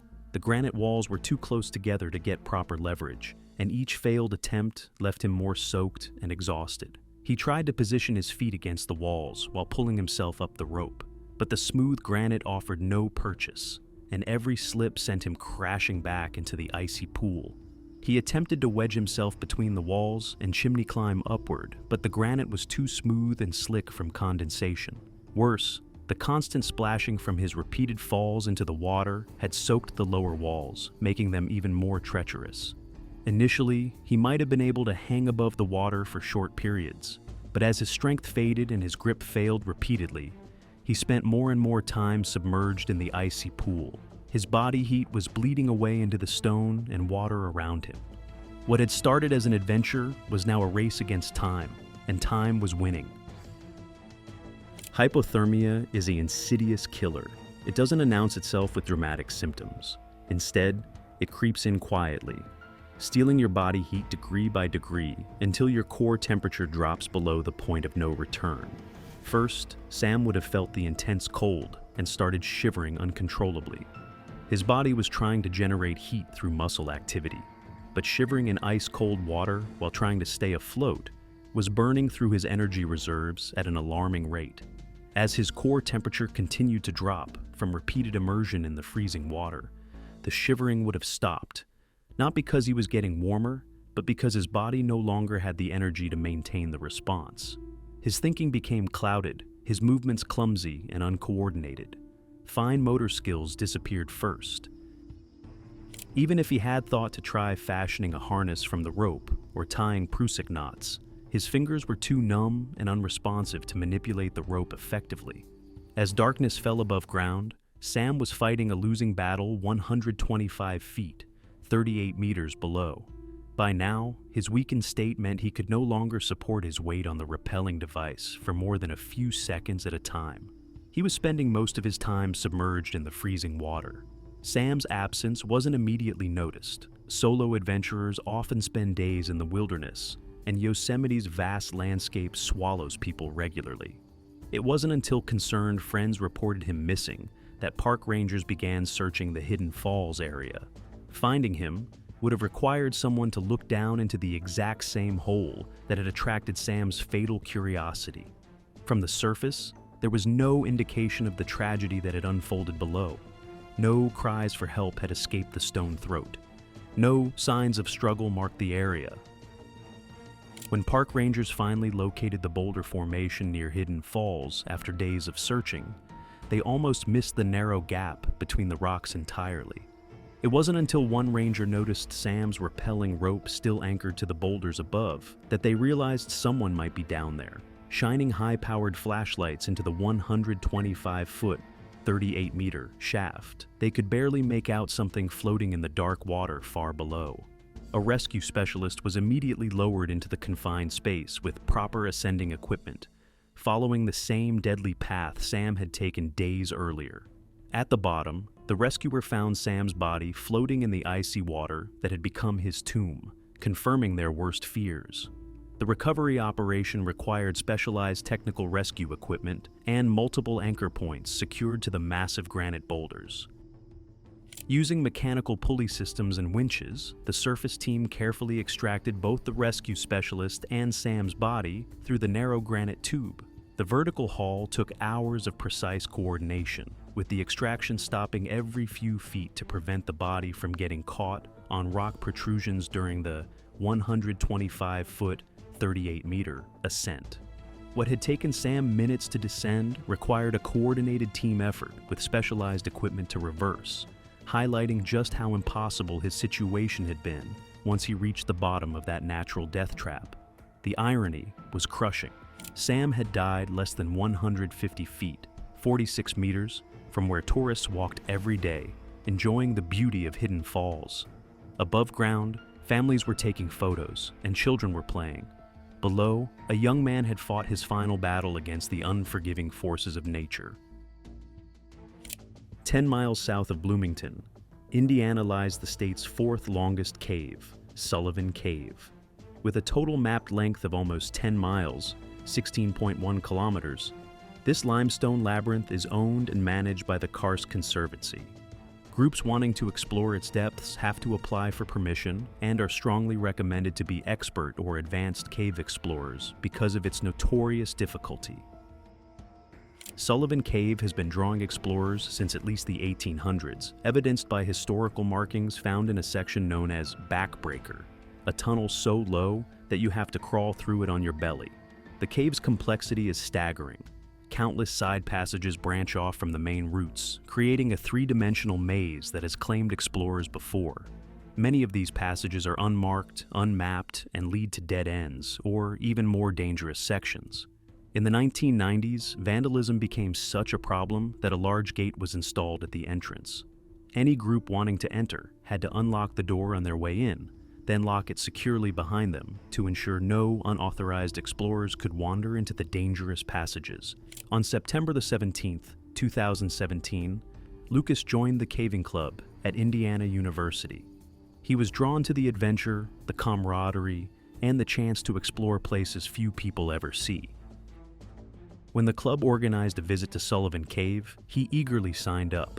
Despite the cave's difficulty rating, it was Lucas and 11 other club members, including one staff member, drove to the cave's parking lot. Before they headed out, Lucas made a decision he'd later regret. He took off his jacket and left it in the car, thinking the physical activity would keep him warm. He grabbed his small backpack containing 2 Cliff Bars and 2 water bottles, then followed the group toward the cave entrance through the wooded trail. They reached the imposing metal gate at about 10:30 a.m. The staff member produced a large key, and all 12 explorers filed through the entrance into the cool darkness beyond. The temperature drop was immediate and noticeable. They immediately divided into 2 groups of 6 to better manage the expedition and ensure everyone could navigate the challenging passages safely. For almost 3 hours, they explored the vast network of tunnels and chambers. Lucas was amazed by the underground world. Massive rooms opened up unexpectedly after tight crawlways. The group moved through various chambers, including some of the easier sections near the entrance. Lucas felt confident and excited, chatting with other club members about the experience. But on the way back, everything changed when they reached the backbreaker section. This wasn't just another passage. The backbreaker lived up to its name. The tunnel ahead was brutally low, barely 18 inches high at its lowest point and stretching for about 50 feet, 15 meters. You had to crawl on your belly, pushing your gear ahead of you, with teeth like stones scraping your back. Lucas watched the experienced spelunkers ahead of him disappear into the narrow opening one by one. When his turn came, panic started to creep in. The opening looked impossibly small. Instead of taking his time like the others, Lucas decided to rush through the section.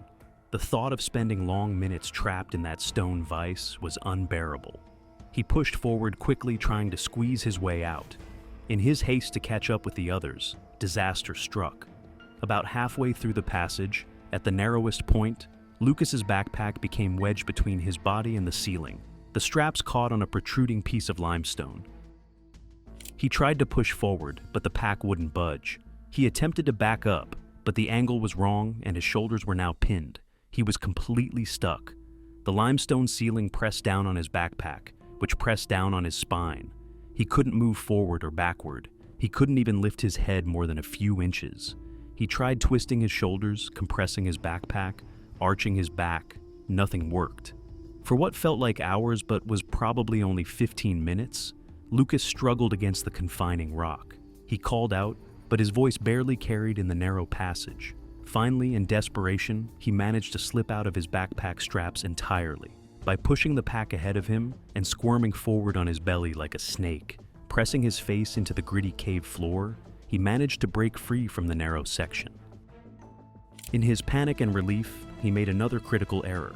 The exit from Backbreaker led to a junction of several passages. In the darkness, disoriented and still shaking from his ordeal, he missed the narrow opening that led to the main exit route. Instead, he accidentally veered into a different section of the cave, one that led deeper into the unfamiliar areas. The passages here looked deceptively similar to where he'd been before. Same limestone walls, same rocky floors, same oppressive darkness. But something felt wrong. The airflow was different, staler, more stagnant. After several minutes of walking through unfamiliar tunnels, passing junctions he didn't recognize, the horrible realization hit him. He was lost. Lucas stopped dead in his tracks. The silence was absolute. Following the cardinal rule of cave exploration, he decided to wait where he was rather than wander further and risk getting more lost. He called out repeatedly, but his voice was disappearing into the maze of tunnels. No one answered, no one came. For about 30 minutes, he waited in that spot, checking his watch obsessively, thinking, surely they would notice he was missing and come looking for him. But what if they didn't realize? What if they thought he'd already made it out? Growing impatient and increasingly worried, Lucas began to search around his immediate area. His headlamp revealed several passages branching off in different directions. That's when he spotted something that gave him hope. Faint air current markings on the cave wall. Arrows scraped into the limestone that seemed to point toward the fresher air. These markings are left by cave explorers to indicate the direction of airflow, which typically leads toward cave entrances. Following these markers became his lifeline. He moved carefully through several twists and turns, each arrow leading him deeper into unfamiliar territory. The passages here were larger, easier to navigate, but completely unknown to him. After what felt like an eternity of following the markers through the labyrinthine passages, Lucas eventually saw the most beautiful sight imaginable, a faint glow of natural light in the distance. His heart leaped with relief as he hurried toward the light, certain his ordeal was finally over. But as he got closer to the entrance, a new kind of dread settled in his stomach. He didn't see anyone else, no voices, no movement, no sign of his group anywhere near the cave mouth. The entrance area was completely deserted. When he finally reached the gate, His worst fears were confirmed. The heavy metal barrier was locked tight, the padlock secured. Beyond it, he could see the empty parking lot. No cars, no people. He grabbed the metal bars of the gate and shook them violently. He shouted until his voice was hoarse, but no response came back. What Lucas didn't know was that his group had already conducted a head count. But because club members weren't all that familiar with one another, they hadn't realized he was missing. They had locked the main gate and driven away, completely unaware that one of their own was trapped inside the cave system. Standing at that locked gate, staring out at freedom just a few feet away, but completely unreachable, Lucas felt true despair wash over him. The reality of his situation was just beginning to sink in. Night was falling, the temperature would drop further, and he had minimal supplies. He was locked inside one of Indiana's most challenging cave systems, with no way to call for help and no one looking for him. By 3 p.m. that first day, Lucas wasn't completely panicked yet. Someone had to realize he was gone. As soon as they did, they would come get him. He took inventory of his supplies, 2 Cliff Bars, 2 empty water bottles, and his phone. The phone showed no reception, but he could hear cars from a road nearby, though they were too distant for anyone to hear his calls for help. As the day wore on and darkness crept in, it finally dawned on him that his group must not have realized he was missing. The thought sent a spike of panic through his body. If they didn't know he was gone, how long would it be until some other group came to the cave? Days? Weeks? Maybe months? As night fell completely, bats started emerging from deeper in the cave, flying past him toward the entrance. Knowing they could potentially carry rabies, Lucas retreated deeper into the cave to find somewhere safer to sleep. He found a spot about 100 feet, 30 meters, from the entrance where he could still see a faint glow of moonlight, but was away from the bat flight path. The cave floor was hard limestone, covered in loose rocks and grit. Without his jacket, the constant cold temperature felt brutal. He regretted his decision of leaving it behind because he knew that jacket would have played a massive difference between life and death. On the second day, Lucas returned to the entrance area and waited desperately, hoping to see someone, anyone. By this point, he was getting very thirsty and very hungry. He had eaten both Cliff Bars the day before, and his water bottles had been empty since the previous afternoon. The thirst was becoming unbearable.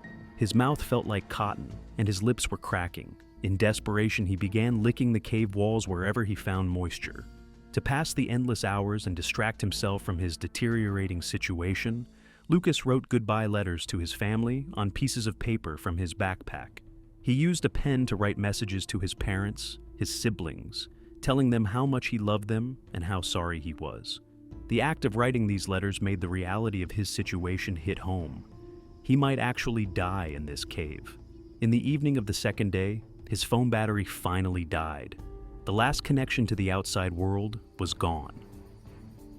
The darkness became even more oppressive without the option of using his phone's flashlight as backup. His headlamp was his only source of light, and he began to worry about its battery life too. The second night was even more brutal than the first. The cold seemed to penetrate deeper into his body. He walked around the cave entrance area to try to stay warm, but every movement required energy he couldn't spare. When he woke up on the third day, now over 48 hours into his ordeal, he was desperately thirsty and could feel himself getting weaker by the second. Without having eaten in so long, it was increasingly difficult to maintain his body temperature. His movements became sluggish and uncoordinated. He was getting so hungry that he actually considered eating the crickets he found crawling around the cave floor. He caught one and held it in his palm, staring at it for several minutes before ultimately releasing it. He wasn't quite desperate enough yet, but the thought frightened him. As the third evening approached, Lucas felt his strength failing. He curled up into the fetal position near the cave entrance, conserving what little body heat he had left. His lips were severely cracked, his tongue swollen from dehydration. He was beginning to lose hope that anyone would ever find him. Then, just as despair was overwhelming him completely, he thought he saw light in the distance. At first, not sure if he was hallucinating from dehydration and hunger, he stared harder into the darkness. When the light remained steady and appeared to be moving closer, he forced himself to stand and stumble toward the gate. The light grew brighter, and he could make out the figure of a person walking quickly toward the cave entrance with a key in hand. It was one of the caving club leaders, ironically, the same person who had locked him in 3 days earlier. Lucas tried to call out, but his voice was barely a croak. He grabbed the metal bars of the gate and shook them weakly. The club leader looked up, startled, and saw Lucas's face in the beam of his headlamp. After unlocking the gate with shaking hands, the leader, who was also an EMT, immediately began checking Lucas's condition. Despite spending 60 hours in the cave with no food and minimal water, Lucas was found to be in surprisingly good physical condition, dehydrated and exhausted, but alive and coherent. The rescuers asked if he wanted to go to the hospital, but Lucas insisted he just wanted to go back to his dorm room. In what would later be noted as a sign of his mental stability, he carefully collected all his trash before leaving the cave, the empty Cliff Bar wrappers and water bottles, showing that despite his ordeal, he was still thinking clearly. An investigation into the incident revealed multiple failures. Despite having a pre-entry head count and a buddy system in place, Lucas was missed during the exit count. Because the club members weren't all familiar with each other, no one immediately noticed his absence. It wasn't until the third day, when someone found his jacket in one of the vehicles, that they realized someone was missing and returned to check the cave. It's kind of ironic how not taking the jacket saved his life. Although he regretted leaving it behind, and rightfully so, if things hadn't panned out the way they did, its absence would have been the difference between life and death. But fate had other plans, and the jacket was always meant to save his life, just in a different way than anyone could have imagined. Cool Caves isn't really a cave at all. It's an abandoned mine located in Merritt Township, Pennsylvania. The name is misleading, drawing curious hikers and amateur explorers who think they're entering a natural cave system. But abandoned mines present their own unique dangers. Unlike caves formed by natural water flow over millions of years, mines were carved by humans for specific purposes, often with little regard for long-term stability or safe passage. On June 11th, 3 young men, ages 18 to 20, were out hiking in the area when they discovered the entrance to Cool Caves. The entrance itself was intimidating, a keyhole-shaped opening in the hillside that required visitors to squeeze through a narrow slot before dropping into the larger mine passage beyond.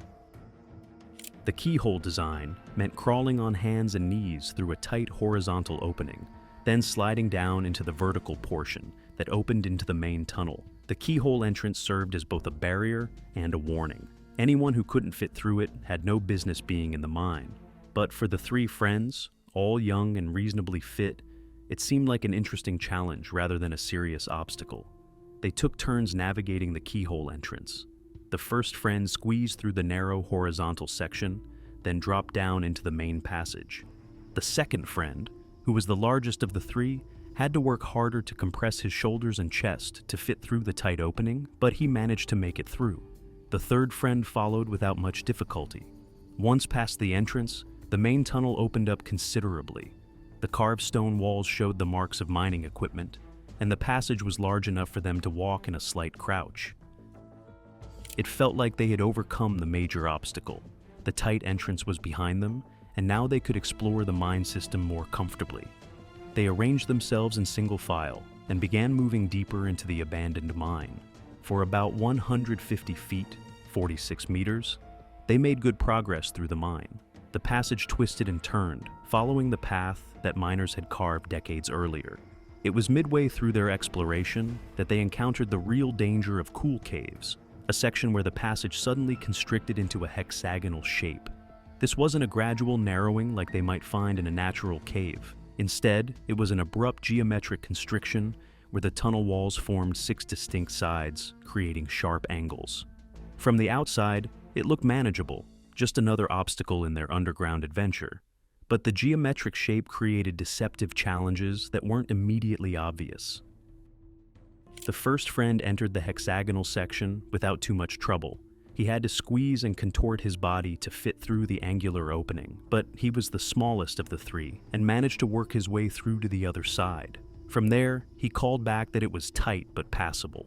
The second friend, being the largest, approached the hexagonal constriction with more caution. The 6-sided shape meant that pressure points hit his body at unusual angles. Not just the typical squeeze of shoulders and hips, but irregular stress on his ribs, chest, and back, where the geometric walls created sharp contact points. He worked his way into the hexagonal passage, twisting and compressing his body to navigate the angular walls. For the first part of the constriction, he made progress, though it was uncomfortable and required careful positioning to avoid getting caught on the sharp stone edges. But halfway through, disaster struck. The second friend became completely wedged in the passage. His chest area, the widest part of his torso, became locked between the unforgiving stone walls. The hexagonal shape created multiple pressure points that pinched and held him fast. He couldn't move forward because the passage seemed to narrow slightly ahead. He couldn't move backward because the angular walls had caught on his ribs and clothing. The first friend, who had already made it through to the other side, quickly realized something was wrong when the group stopped moving and he heard sounds of distress. He tried to crawl back toward his trapped friend, but the passage was so narrow that there was no room for both of them. The real problem became apparent when the first friend attempted to squeeze back into the hexagonal section to help. With the second friend wedged in place, his body completely filled the geometric cross-section of the passage. There was no space to maneuver around him, no way to get leverage to help pull him free, and no room for the first friend to position himself to provide assistance. The trapped caver was beginning to panic. His breathing became rapid and shallow, which only made the tight space feel more suffocating. The psychological pressure of being trapped underground, combined with the physical constriction and the knowledge that he was blocking his friend's escape route, was overwhelming. The first friend, now effectively trapped on the far side, could do little but try to keep his companion calm while they figured out what to do. The narrow passage meant he couldn't reach his friend to provide direct help, and he couldn't squeeze back through the constriction to find an alternative escape route. Fortunately, the third friend was still in the main tunnel, behind the hexagonal section, and could move freely. Realizing that the situation was beyond what they could handle themselves, he made the critical decision to leave his friends and go for help. He crawled back through the mine passage, squeezed through the keyhole entrance, and immediately called emergency services. The Pacoya Fire Company responded to the call, but they quickly realized this wasn't going to be a simple rescue. When they arrived at Cool Caves and assessed the situation, they found two young men trapped deep in the mine, one wedged solid in a hexagonal passage and the other trapped beyond the constriction with no way out. Dozens of firefighters and rescue workers were called to the scene. The hexagonal shape of the passage created unique challenges they rarely encountered in typical cave rescues. The rescue team had to navigate the keyhole entrance themselves, bringing equipment through the tight opening and into the mine tunnel. Once inside, they had to crawl 150 feet to reach the trapped men, working in cramped conditions with limited space to maneuver. After evaluating their options, the rescue team decided on an unconventional approach.